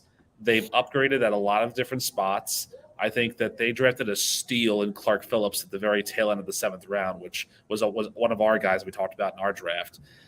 And yeah, their schedule is tricky, but keep in mind they've got the Commanders and the Cardinals, as well as the rest of the NFC South and the AFC South. Yeah. So they could be a 10-win team with that schedule. They could be a 10-win team, which would be a surprise. I mean, it all really depends upon, does Desmond Ridder have it? Yeah. That's the real big thing. If he doesn't have it, Taylor Heineke. I'm selling. Yeah, Taylor Heineke too. I'm selling this. Yeah, Rick's definitely selling that Taylor Heineke could take over. All right. Is it worth bringing up the Panthers or the Saints? Do you think either of them are going to be top 5 picks next year, or? It'd be worth bringing up the Saints. Really? I thought it was worth bringing up the Panthers. Okay. Look, the Panthers were a pretty good team last year. Remember, they were 9th pick overall. They lost a lot of one-score games I think there was at least one game where I believe the first game of the season they got robbed. Like the ref didn't know the rules and they allowed a team to kick an extra, like a field goal or something that ended up costing them the game. I don't remember the exact details, but they have a very good defense there. They have a very good offensive line and a very good running game. I know that they're going to have a rookie quarterback. I don't know what Bryce Young's going to be, but I believe in the system that they put around him. They have some good receivers that are veterans. I do think they need to draft someone. I think they need to get some youth in there, and they're going to need to re-inject that wide receiver room. Yeah. But they put the tools around Bryce Young to have a very successful rookie season. And as you said, for every other NFC South team, they have an easy schedule. So yes and no, because their random games are against the Cowboys, the Seahawks, and the Dolphins. So hit or miss there. So out of 17. Geno Smith. And I agree with you about the wide receiver room, but they did add Adam Thielen and DJ Chark. No, they have some good veterans, and they have guys that'll be able to teach him. I don't know if these are guys that are going to be able to get open in today's NFL. But my biggest thing is that how is Bryce Young going to do? Because let's be honest here. Well, year one for a top quarterback is challenging at best. Look at how bad Joe Burrow was in his first year with the Bengals team. They were not a good team. So bad. I mean, they lost a lot of games, but Joe Burrow played well up until that knee injury. I know. I just mean it didn't change the Bengals' fortunes in that first season so much because they were still bad around him. Like I said, I don't necessarily think they're going to be world beaters, but they've put the right personnel, coaching-wise, and they've made the right moves offensively, and they have a really good defense. So then let me flip this to you, and I'll take the role of host over from Jerk for 2 seconds. Why the Saints? Because last year the Saints were an injury-laden team that had a lot of great players that did not live up to expectations. They had a rough quarterback play, and somehow the Raiders not crossing midfield in the Superdome or the Mercedes, whatever the stadium is now, endeared them to Derek Carr. If you remember, they did not cross midfield until the 2-minute warning passed. Yeah. In the second half last year, and they signed and off that game they signed Derek Carr. Now Derek Carr might be good there; it might be an improvement over Jameis Winston and Andy Dalton. Probably wrong. That being said, I don't know. There's so many question marks on that team. I didn't really love the coaching. The defense did not live up to expectations with Tyrann Mathieu and Marcus May in their secondary. Did they make some moves along the defensive line? They lost a lot of guys on the defensive line. Like two of their front four went to freaking Atlanta. Their offensive line is going to be different. Yep. You don't know what Alvin Kamara is going to be because of legal issues. They did sign Jamal Williams, which I think was a good move as a second guy. But your top receivers are Chris Olave, Michael Thomas, and Rashid Shaheed. Rashid Shaheed played very well last year, but he was a rookie. You don't know what you're getting second season. You don't know if Michael Thomas is going to come back and be able to play a full year. Chris Olave had a ton of injuries, including some concussion issues. So what are you looking on that team? What are you looking at on that team to say, hey, they were worthy of doing something big this year? And their first-round pick from last season, in Trevor Penning, he was very injury-riddled. He only played in 5 or 6 games. Like absolutely. But again, no, I'm saying for your favor, Justin. Like the offensive line, which has been a strength of this team consistently. Now, are they starting to have some holes where their first-round pick from last season was injury-riddled? He missed 2/3 of the season, and Cesar Ruiz, you may not be on the roster anymore after this season. Like, yeah. So look, and look again. A lot of good players. You recognize a lot of these names. These are players that are good players in the league. Coaching might be an issue there too. Because they did not instill confidence in me last year. If you remember, I picked them to win that division. I thought they were going to be a dark horse team, and they didn't really get the most out of their players, in my opinion. Granted, I had them as a wild card team. Something that they had. Someone called Dennis Allen a fraud last season. I mean that's fraud. Right, okay, I didn't say fraud, but I said they wouldn't be good with him, and lo and behold, what happened? There's 2 defensive players that I think could really turn the tide for this New Orleans Saints team. They're ex-Jets, Demario Davis and Jabari Zadiga. I'm totally kidding. They're going to be awful. I was waiting for the punchline there. Demario Davis has been excellent for them. He has been. He's another year older. Yep. And look, like I said, there's only so much that you can do. Look, there's some other ex-Jets on there, like Nathan Shepard, that could have a very good year. That's true. But especially next to Cam Jordan. Yeah. But you need more. You just need more. I don't think they've done enough to prove to me. I mean, that secondary should have been awesome last year. They had Tyrann Mathieu, Marcus May, and Marshawn Lattimore. Yeah.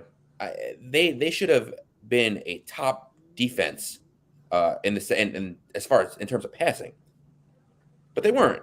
Yeah. They weren't top 5 in anything last year. Yeah. So again, it might be a coaching issue. There's something wrong there, and the consistency has not shown through. And you haven't gotten those wins that you get from having veteran players, established players. Yeah. You know, like when you have like a veteran there, and it's like, all right, I can account for at least one win because I have this group of players. Doesn't matter if we play bad that game, we'll win ugly, but we'll win a game. He got none of that last year. Yeah, I mean, I don't think that's why I think there's a potential for the Falcons to be a sneaky NFC South Division winner pick because, I mean, the Panthers are going to be young this year. The Bucs could have a lot of question marks here. Of those 4 teams, the Falcons seem to have the most consistency, but that's a very low bar to clear in this division. And even that's not even – this could honestly – I think last year was a harbinger. This could be a year where the Falcons win with 7 wins in the division. Yeah, that'll be when we do the NFC South division preview, which spoiler alert might be the first one, guys. I'm excited for the division. Very fair possibility. I think that all 3 of us are going to have different winners in there because, like right now, I think the Buccaneers are the only team I would take out of my potential winners for this division. I think the other 3, it's fair game. I'm someone who doesn't always buy into the whole they're too young to win type deal. Like I don't always believe in that. I think there have been a number of exceptions. I think the Panthers could be an exception to that, especially if Bryce Young is the baller that most people believe he is, myself included. So I think that's fair. But Andy Dalton is the starter. I don't give a damn. That'll be different by week 1. It'll be different by week 1. Anyways. I think those are all the teams that I personally had listed immediately for top 5 candidates. Is there anyone that I missed that you guys want to consider, or are we good? What about the Rams? I'm assuming that with Stafford back in the fold because he has been training, he has been healthy, he is projected to be the guy back there next season. And I don't know if they'll be a top 5 pick. I mean, I don't know. What do you guys think? Let's finish it off with the Rams. So I think I understand your point about, Stafford's being back in the fold. But once again, this is a Rams team that, God forbid, Stafford gets hurt again. Their backups are going to be Brett Rippon and Stetson Bennett.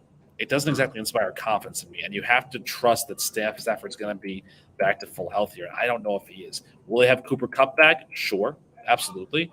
Will they have Cam Akers back? Maybe, possibly. But this is a team that absolutely sold their soul for that world title, and now it does not look like they are the same team. They're going to be bad this year. I think so. I think they're going to be really bad this year. But top 5 fringe, but don't be surprised. Fair. I would say the Commanders. Ooh, also fair. Yeah, they got a tough division. I'm sure they're going to have a tough schedule this year. They do play the AFC East as well. Mm-hmm. And there are a lot of holes in that roster too. Is Sam Howell the guy? Do you have enough with Terry McLaurin, Jahan Dotson, and Curtis Samuel at receiver? These are guys that have a lot of injury issues and things like that. And their secondary also. That's another. This is a huge passing league, and there are some teams that I agree. Pass rush is important. It's a premium position. You really gotta help your secondary. Yeah.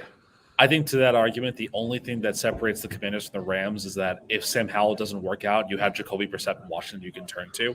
He was marginally successful in Cleveland. They have better depth there, and Yeah. I do think that he can be successful to a point. Yeah. Is Jacoby Brissett? If your argument that they won't make a top 5, they won't be a top 5 pick, is Jacoby Brissett? No, that's more my argument for versus the Rams. No, yeah, that's fair. But I don't know that he's going to be that quarterback play is going to be consistent enough or strong enough to keep them out of that. Again, are they going to be good in that division? I mean, I know they beat the Eagles last year, but I don't necessarily think they got any better. Right. No, I don't think so. over the offseason. If anything, they're stagnant because look, I know, I seems know like we're losing players. I know Riverboat Ron is someone that a lot of people love, but he's like, is it almost time? Speaking of which, it may be early, but early coaches who we predict to either be fired at midseason or at the end of next season, boys. Ron Rivera, I think, is a candidate for that because I think new regime, new ownership, new everything. I think this might be his last hurrah with Washington, and it won't be much of a hurrah with they only win like 5 games. I've been saying that for like 3 seasons though, so Sure, fair enough. It is so hard though to predict what coaches will be fired mid-season, especially this far out. Let's say end of season. Let's predict like a team's just going to bottom out, or because I think Ron Rivera will get the full season under the new regime with Josh Harris and Magic Johnson, but I don't think he'll survive if they don't do very well. If I had to pick a guy that I think might get canned mid first season, let's say end of season. I know mid to be fair stuff, so let's just say end of season. Brandon Staley. Brandon Staley, really? Yeah. Whew. Yeah. Look. The last 2 years for the Chargers, they have been knocked out because of bad coaching. Very true. Because of terrible moves both in the postseason and in Week 18 last year. At some point, it's just going to come back, and it hasn't come back yet. But at some point, the hammer is going to drop down. Especially now that they have Kellen Moore as the offensive coordinator over there, who's gunning for a head coaching position.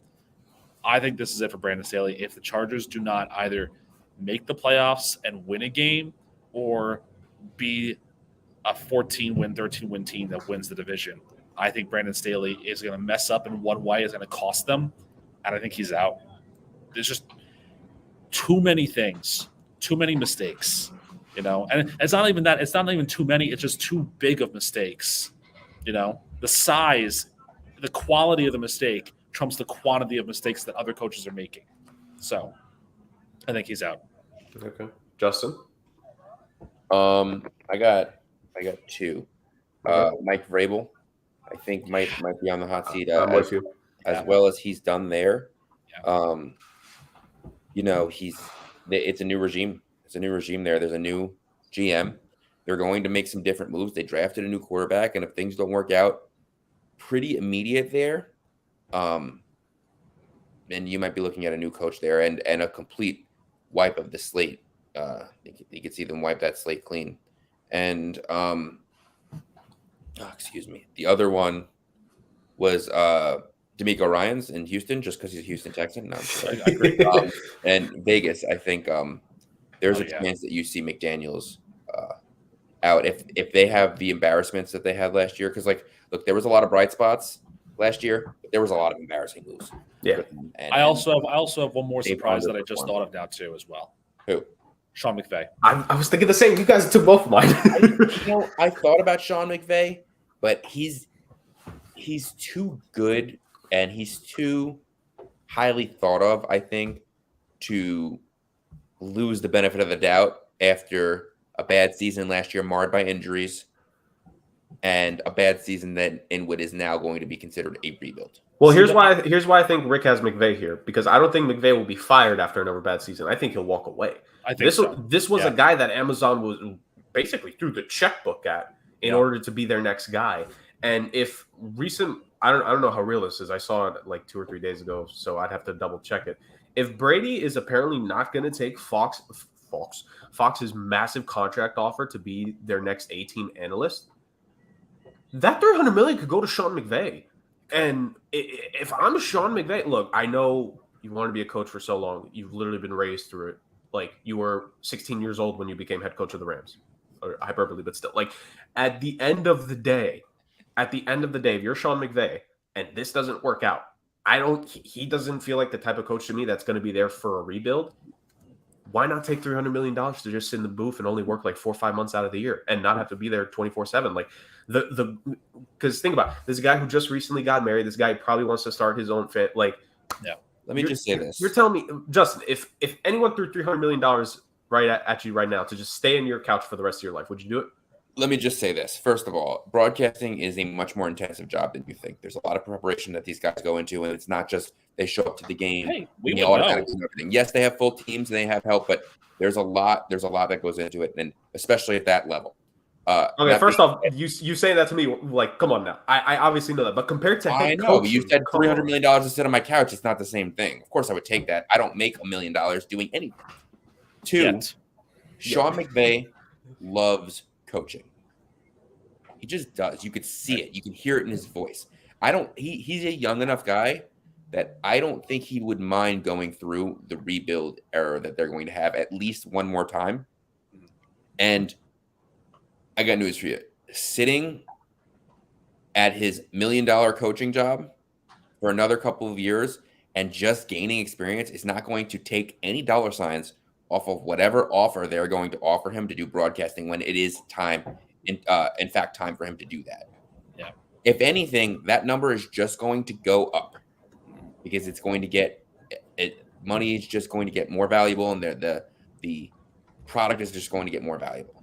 So that being said, I don't think he's going to walk away until he wants to walk away, and I think he's perfectly aware of that. You can say that he is young enough to go through rebuild, but he already said that last season was a very trying time. And look, you can think trying time when you're not winning. You can think to yourself, okay, I could deal with it. It's very different actually going through all the hours it takes to be a coach. Like, look, we understand what it's like to go through broadcasting. We understand the preparation that goes into that. Yes. It's not like having to be a coach where there's going to be 17, 18, 19, 20-hour days as a head coach in your office where you're probably not even going to go home for a 2-3 day stretch. You're going to stay in the team facility. That's what being a professional head coach is like at the end of the day. Like I understand your point and I agree with you. I think we all understand where network television is going, especially when it comes to sports broadcasting. These guys are going to get paid. At the same time, if you're Sean McVay, like, I know you could say he's young enough to go through this. I would also argue he's young enough to where he could step away for a bit, give himself a 3-4 year recharge, and then go back into coaching. He could also Sean Payton. Yeah, it worked for Sean Payton. And sort of worked for John Gruden. Let me say this then, since Jerk took my Sean McVay points, I do have one other name that I'm thinking of, and it's going to be. You guys are going to think I'm crazy, which is typical, but it's not a fired thing, and I'll explain why. Andy Reid. I'll explain why. Retire?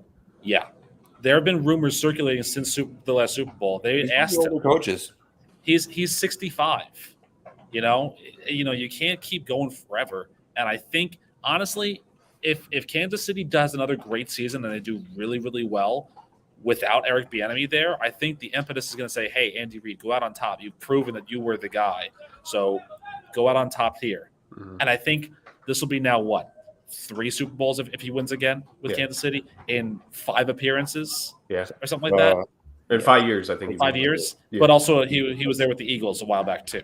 Yeah, so they made one. But he's done it all, So I mean, I know he's saying he's not going to, and more power to him if he doesn't. But now that the question has been opened up, I can guarantee you that he's starting to hear whispers of it, and he might be thinking about it more and more. He may be just so great that he's putting it out of his own title. But I'll tell you this too. He's got a career in TV as well. Not only as an analyst, but also he is hella funny in that State Farm commercial where he's drawing mustaches on everyone's faces on the plane with Patrick Mahomes. So he could have a good comedy career too, possibly. The commercials that Andy Reid would be in once he retires would be my god, freaking hysterical. Great. The last 2 that I have that I wouldn't want to leave off are Arthur Smith, because they've had a history of inconsistency there. If they don't make the playoffs this year, that might be a guy you see out at the end of the year. And Robert Saleh, believe it or not, they've given him all of the tools this year. If there is not success this year, you might see an entire regime change in New York, which again, I don't necessarily believe would be the correct decision, but it is certainly on the table. Right. Yeah, I agree with that. Also, obvious choices that could potentially be out after this season. Todd Bowles from the Buccaneers. Dennis Allen. We're all expecting that. Dennis Allen potentially could be gone. I'm looking through. Do the Cardinals? This is interesting. Do the Cardinals once again fire a coach after only one season, boys? No, I mean, not unless you see the Urban Meyer effect. But it's a whole new system. They got a new GM there too, right? Yeah, they do. I don't think you'll see that with Jonathan Gannon. You won't see that type of Urban Meyer mindset. No, I think this year all first-year coaches are safe. I mean, I understand D'Amico Ryans, I believe that was the guy. When was they the last wanted. time the Houston Texans had a coach for more than 1 year? Come on. Bill O'Brien. Billy O'Stooge. Yeah. So, but I do believe that this year is the year that all first-year coaches will survive the first year and move on. And somewhere David Culley will be really mad, as he should be. Is he on a coaching staff? I don't think so. He was like 71. So all right. Well, irregardless, it may be early, but that completes the coaching talk. Now, it may be early, boys, but early MVP winner right now. If you had to pick your prediction for the MVP winner of this next season, who are you going with right now? I was not prepared for this. I'll start this off. Give me Joe Shiesty. Give me Joe Burrow as my early MVP winner. We know there's a high chance for quarterbacks to constantly win the award. I think this could be T. Higgins last year. I think Jamar Chase is only getting better. I think that offense is ascending. I think there will be a little bit more pressure on the Bengals offense to shine this year because I don't necessarily like the offseason they had on the defensive side of the ball, especially the secondary. I think it's going to force that offense to take another level, and it's going to force Joe Burrow to have to continue to carry Zach Taylor constantly, which I know one man can only do that for so long, but if there is one man that can do that in this league, aside from probably Patrick Mahomes, it would be Joe Burrow. So my early MVP candidate for next season would be Joe Cool 2.0, Joe Shiesty, Ice Joe Burrow. as easy as it is for me to say run it back with Mahomes, as easy as it is for me to say go with Jalen Hurts, I'm going to take Justin's lead here. You know what, Lamar Jackson? Ooh. You would say you want to go over 6,000 yards. You've got enough weapons to do it. Let's see it happen. Go for it. Go for it, Lamar Jackson. Be an MVP again. I love Lamar. I do think it's possible. And I am so concerned about his health. Yeah. So we'll see. We'll see about that. But again, I think we all agree. I mean, as much as we want to choose other people, favorite's going to have to be Mahomes. Of course, it has to be. Is what it is. It's his award for the next 8 years to lose. Like the MVP award basically is going to be who are we going to try to prop up that should win it over Mahomes over the next 8 years. Here's the thing. Yeah, exactly. Are we going to see the LeBron effect? Because realistically, over the last 20 or so years, LeBron James has been the best player in the NBA by a long shot. It's not even close. But other people win MVPs because we don't see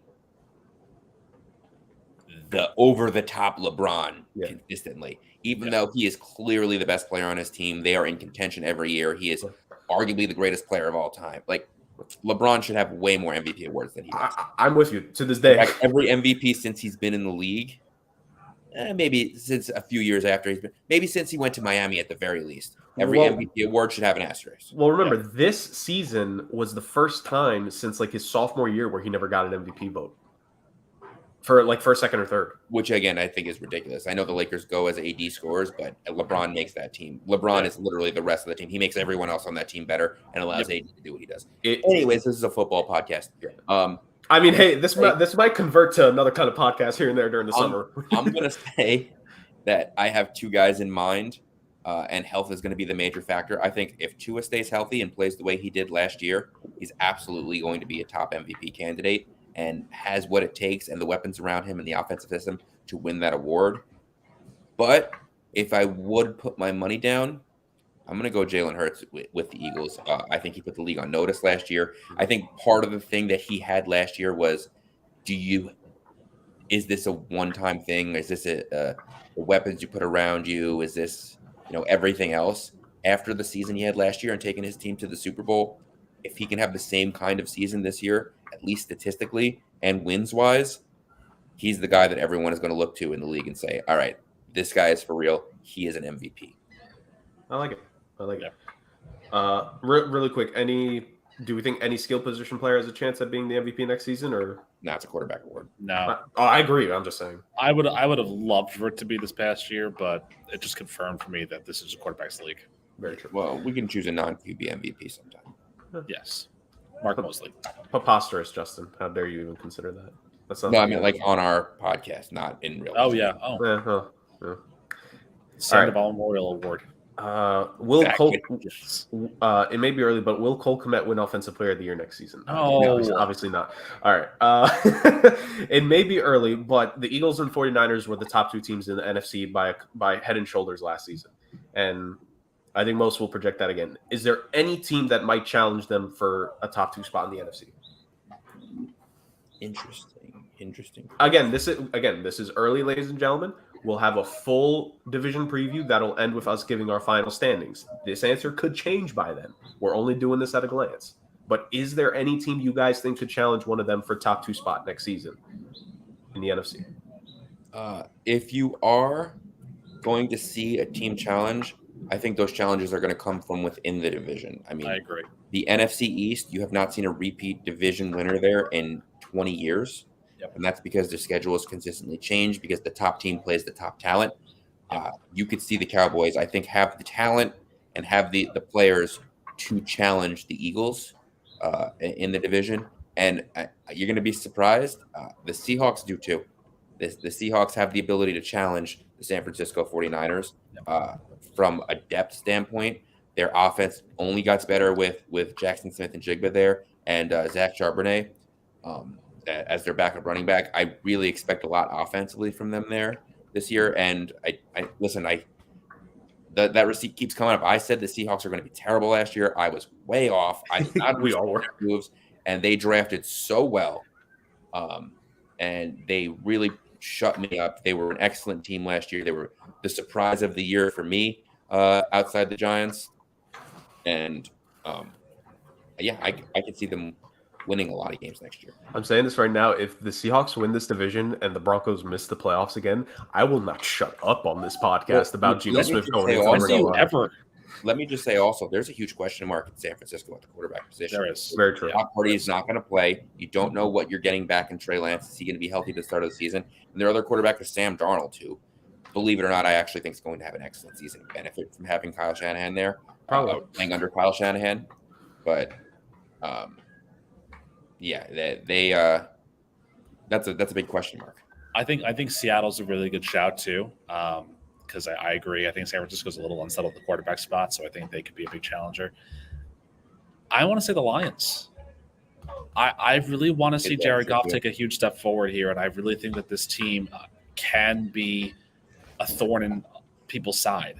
I think they could be that annoying little pest that just doesn't go away.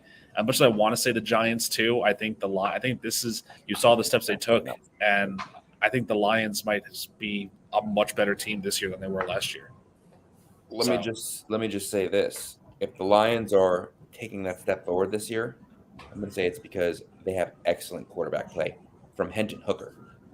Not Jared Goff. I don't think Jared Goff is a guy there. I think Jared Goff is a guy that can take your team to a Super Bowl if you are on the best team in the league. He's one of those guys that's not going to lose you a ton of games, but he's not going to go out there and win you games in the fourth quarter and be that guy that just lights up teams and consistently is the best player on the field. He's a consistent player. He's not the guy. I could just see it now. NFC Championship game. Detroit at Philadelphia. Hendon Hooker versus Tanner McKee. That was my next one. It may be early, but will Tanner McKee play this season? Oh, come on. Not let Jalen Hurts get hurt. Yeah, well, I mean, not even that. I mean, Marcus Mariota is the number 2. So Mariota would have to fall by the wayside in order for him to even become the backup. And even that's a question mark because he's supposed to be out Ian Book of all people. So I think Tanner McKee's a practice squad player. I even think he's released. If you cannot beat Ian Book out for a roster spot, I think your career might be over. I mean, yeah, that's probably fair. I'm just saying. Yeah. Oh Lord. All right. No, in all seriousness, it may be early, but will the Buffalo Bills finally exercise their demons and make it back to the Super Bowl? No. Like I said last year, there's just something off about that team. It's like they can't put it all together in one season. They had a great secondary 2 years ago, and they struggled in the run game. Well, last year they had a great run game, and they struggled with guys throwing the ball over the top. You know, run defense I'm talking about. Their run game was improved last year, but they had some issues with their receivers. They weren't catching as many balls, and Josh Allen was throwing more interceptions. There's something off about that team. And as much as they should be considered a favorite, they can't seem to take that next step. Remind me again how many rounds there are in the playoffs? 3? Well, wild card depends how many games you win. Conference, and then So wild card division, conference, Super Bowl, right? So 4, but 3 to get there. If Buffalo does get there, I'm going to make the hot pick since Justin threw his Hendon Hooker out there. Buffalo's going to have to go on the road in all 3 weeks to do it. I don't have. You think they win the division? I don't think so. Whew. Who do you think wins the division? No, we'll save it. We'll save it for. Save it. Yeah, save it. Wow, that's a hot. That's what I'm saying is that I think if they do win the division, there's a bit of a complacency factor because you know for a fact that you're going to have to, go against Cincinnati or Kansas City, and you will have to, even if you're a lower seed. But if you're a lower seed, you're playing with house money at that point. I think Buffalo, when they don't have that pressure on them, they're a much better team. So I feel like that might be a little bit easier for them to say, as a 5 seed or a 6 seed, maybe they could make a run because all that pressure is off of you. Like you did need to win the division because X, Y, or Z. And now that you have a Cincinnati or a Kansas City who's, on pressure to keep it going, I think that does something to a lot of people. I think you saw that with college basketball with Florida Atlantic. There was no pressure on them, and look what they did. So even San Diego State too. Well, this is my last one. It may be early, but who will be the ultimate dark horse and make a big run this season? The New York Jets. I don't know if that's a dark horse at this point, though. It is, though, because there's still that whole idea of, is Aaron Rodgers fully healthy? Is Robert Saleh's offense good enough? Can Todd Downing reclaim where he was, and can Nathaniel Hackett prove that he was not a great head coach, but still a really good offensive coordinator? So I think there's a lot more adversity against the Jets this year than there has been in years past, and so I think they can make a run. I think it wouldn't be a surprise, but it would be kind of a validation factor in a way. If I wanted a true surprise, a true surprise, Seattle. We just said we expect them to compete for the division with San Francisco. Yes, but again, if San Francisco figures out their quarterback room, Seattle's not going to be the favorite to win that division. There's a lot of parity this year. I don't know if there's a lot of dark horse candidates that I love here. I mean, like I said, I'm waiting for Rick to say the Steelers are going to the Super Bowl. That's what I asked. I don't know if I consider either of those teams to be a dark horse. Are we talking about to make the playoffs? Or are we talking about to go on a run? Okay, so if we're talking about making the playoffs this year, actually I have one if we're talking about making the playoffs this year. And Jerg is right, but wrong. It's Cleveland. Okay. To make the playoffs. How am I right and wrong? Right division, wrong team. Okay. Yeah. Because you know what? This is the year for Deshaun Watson to really come back into the fold. And so if he is the player that he was in Houston, Cleveland's going to run. And it's going to be a really interesting – I could honestly see the Browns maybe taking a game here from both the Ravens and the Bengals if Watson proves to be the best version of himself. I just thought of it. We could now that you mentioned Cleveland, depending on the season, Kevin Stefanski, if they go below 500 again. I was beating that drum last year, and I know why he stuck around. But I think this year, and I think unfortunately, you just saw it with what Jimmy Haslam did with the Bucs. Stefanski could be gone too. Even if they have a decent year, he could still be gone because it's not good enough for the Haslams. Right, it's not. So yeah, if I'm talking about playoff surprises, Cleveland, I think. I'm gonna stick with our NFC South. I think I might choose the Carolina Panthers. I think that. Like I said, their defense is good enough. They were in a ton of games last year. You saw them win some surprises. But if their defense can keep them in the game and their offense can be slightly improved in terms of passing and not turning the ball over as much, I think you could see them sneak into the playoffs, even as a wild card team. Again, they will also benefit from a very easy schedule. But look, they were in the playoff picture in Week 17 last year. All they had to do was beat the Bucs and then win in New Orleans, and they won the division. Yeah. So I'm with you, Justin. Yeah, I like the Carolina Panthers to maybe sneak in. All right. I like Frank Reich as head coach too. Yeah. All right, my last one here. It may be early, but team coming into the season that'll have good to high expectations, most likely to disappoint. I'll start this one off. I have the Giants.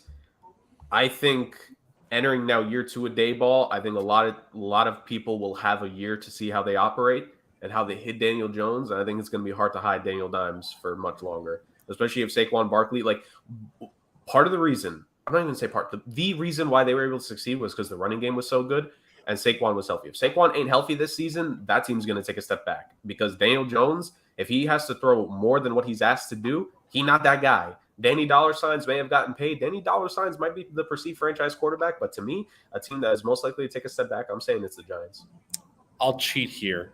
I'll keep it in the same division, but I'll cheat. I'll say Philadelphia. Oh, because they won't go 14-3. Anything less than a number 1 seed and a Super Bowl appearance is a disappointment. Okay. Like they could be the number 2 seed and go to the Super Bowl, and it's still disappointing because they didn't get the first round bye. So that's why it's a bit of a cheat. But I think their expectations are so sky high now that you're expecting this to be a Kansas City, Philadelphia dynasty three-peat. They will make VHS tapes of the 3 Super Bowls all in a row, basically. Okay. But Philadelphia, let's see. Let's see you run it back. Kansas City can do it, but let's see Philadelphia run it back and do the exact same thing as they did. Check off every single thing. Go 11-0. Win the 1 seed. Win the NFC. Get to the Super Bowl. Let's see if you can do it. If they do all that but don't start 11-0, disappointment? Yes. if they start 10-1, very disappointing. All right. One loss to the Commanders. I do like that Rick mentions that because the thing with the Chiefs, remember, when they won their last Super Bowl, they made it back the next year. They just lost to the Tampa Bay Buccaneers. Like the Chiefs have been in 3 of the last 4 Super Bowls, and it's a very fair possibility they could make it back yet again. And they have the quarterback to do it. Justin, team most likely to disappoint next season based off of what the expectations could be. I don't think that they do any worse. But I would say that the team that will disappoint by staying the same is the Jacksonville Jaguars, who I think could end up staying at my team. If you remember, they had a very, very good, bad start to the season last year. They went, I think they had a 5-game losing streak up until week 8, and they were 2-7. And then they won their last 5 games, and then a 6th game in the playoffs, coming back from behind to beat the Chargers. They had not a very weak schedule last year, but again, they were coming off being the number 1 pick in the draft. Again, they were playing all division losers. They are going to have a much tougher schedule this year, playing teams that won their divisions. Again, it's not going to be the strongest schedule because they are playing the NFC South and the AFC South, but I don't expect them to be the picture of consistency again, and I don't expect them to go out and win a ton of games back to back like they did to go on that run to make the playoffs last year. So I could see them being 9-8, maybe even 10-7, and being like all right, like they were good, but we wanted them to take that step forward, so we're like a little disappointed. Fair enough. And no, I'm with you, especially because they got that playoff win. Like, just making the playoffs isn't going to You're going to be a team with a target on their back. Yeah. Like, to me, it always changes once you're a team that there's more info on you. Like, it always. By the way, yeah, that's exactly how I feel about the Giants too. By the way, I think that they're going to play stronger teams. They're going to have that target on their back, and teams are going to look at what they did not do well last year and exploit it. Because I don't necessarily know that they've improved all that much.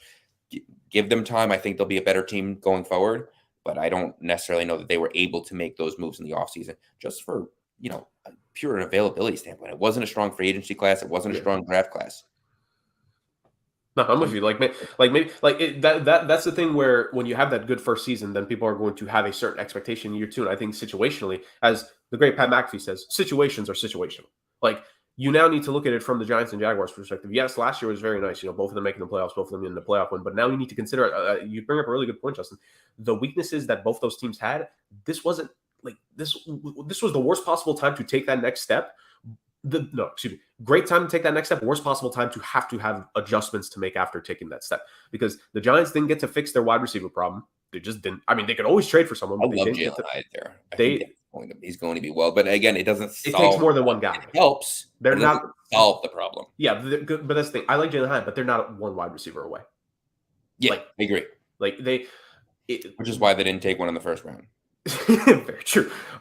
Which Deontay Banks was their first round selection, if I remember correctly. Well, they also all went right before the Giants picked, but true. But Deontay Banks was still a pretty good pick. I'm not knocking him. I'm just saying, like a lot of people expected the Giants to take or to try and trade up or to guarantee that they would take a first round receiver. Yeah, and they didn't. And I think it was a good move for them. Yeah, all the guys were gone. They didn't force it. That's the thing. When you don't force the selection, I think that's the best possible thing to do. But to the point, I think both those teams had needs that they needed to go. And you could argue, obviously, in the Giants' case, they get a Jalen Hyatt, but I think there's still more to be done.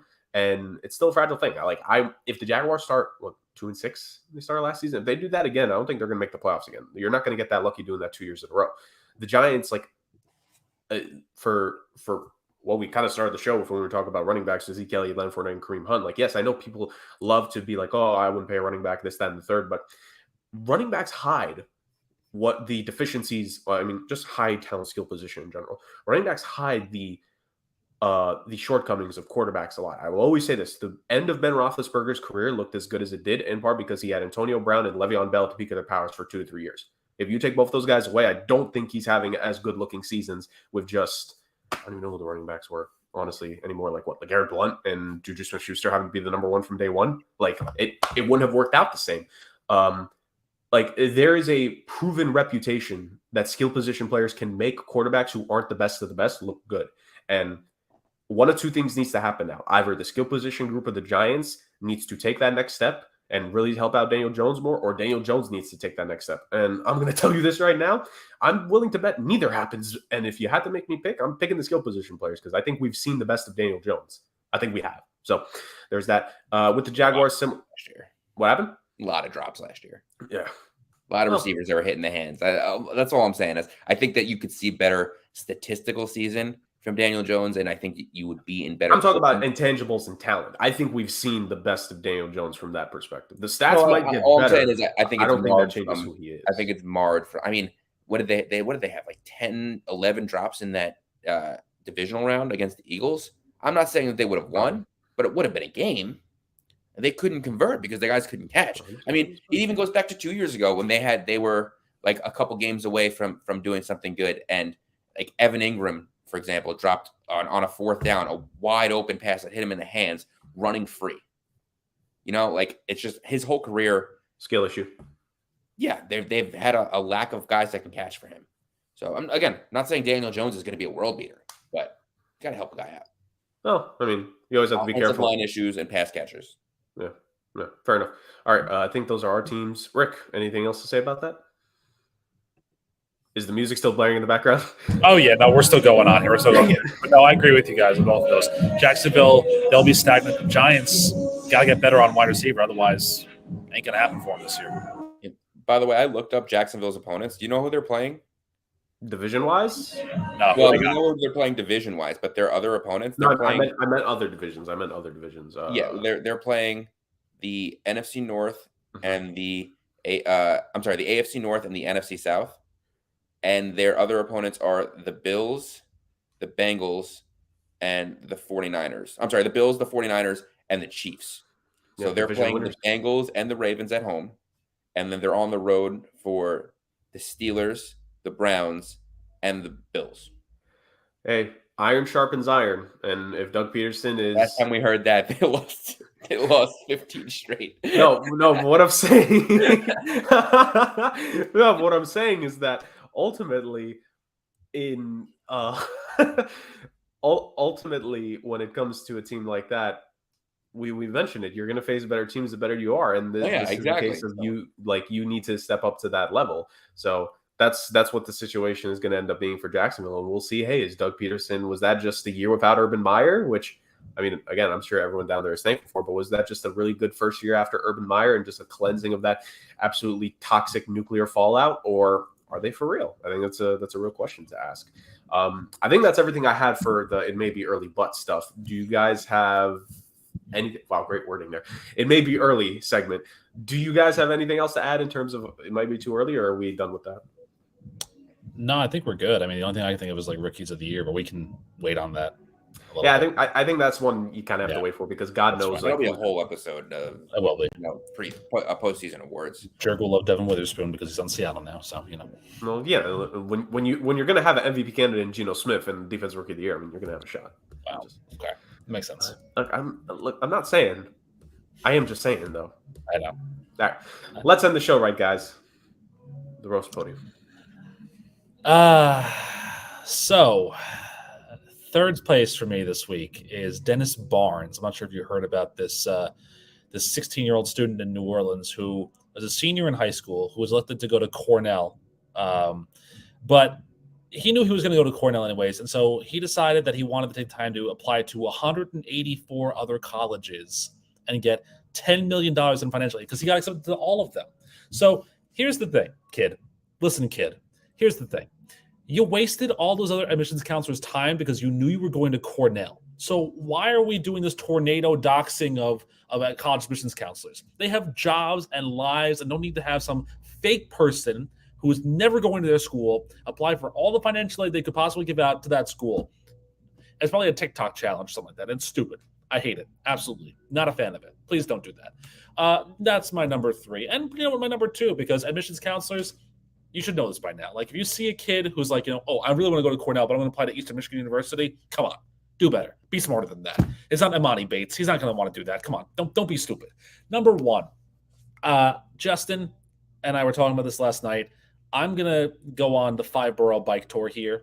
My drive into Brooklyn, which is where I am, actually wasn't that bad today, which is fine. But the 5-borough bike tour to me doesn't make a lot of sense when it's my 16th preferred mode of transportation after, like, walking, rocket packs, scooters, even e-scooters. Like, that's a little e-scooter tour of the 5 boroughs instead of bikes, It's just like, because, we got the bike lanes, we got to get everybody, like, roads cleared and all sorts of stuff, and it just creates nonsense. Like, why are we creating extra nonsense? It's New York. Traffic sucks as it is anyways.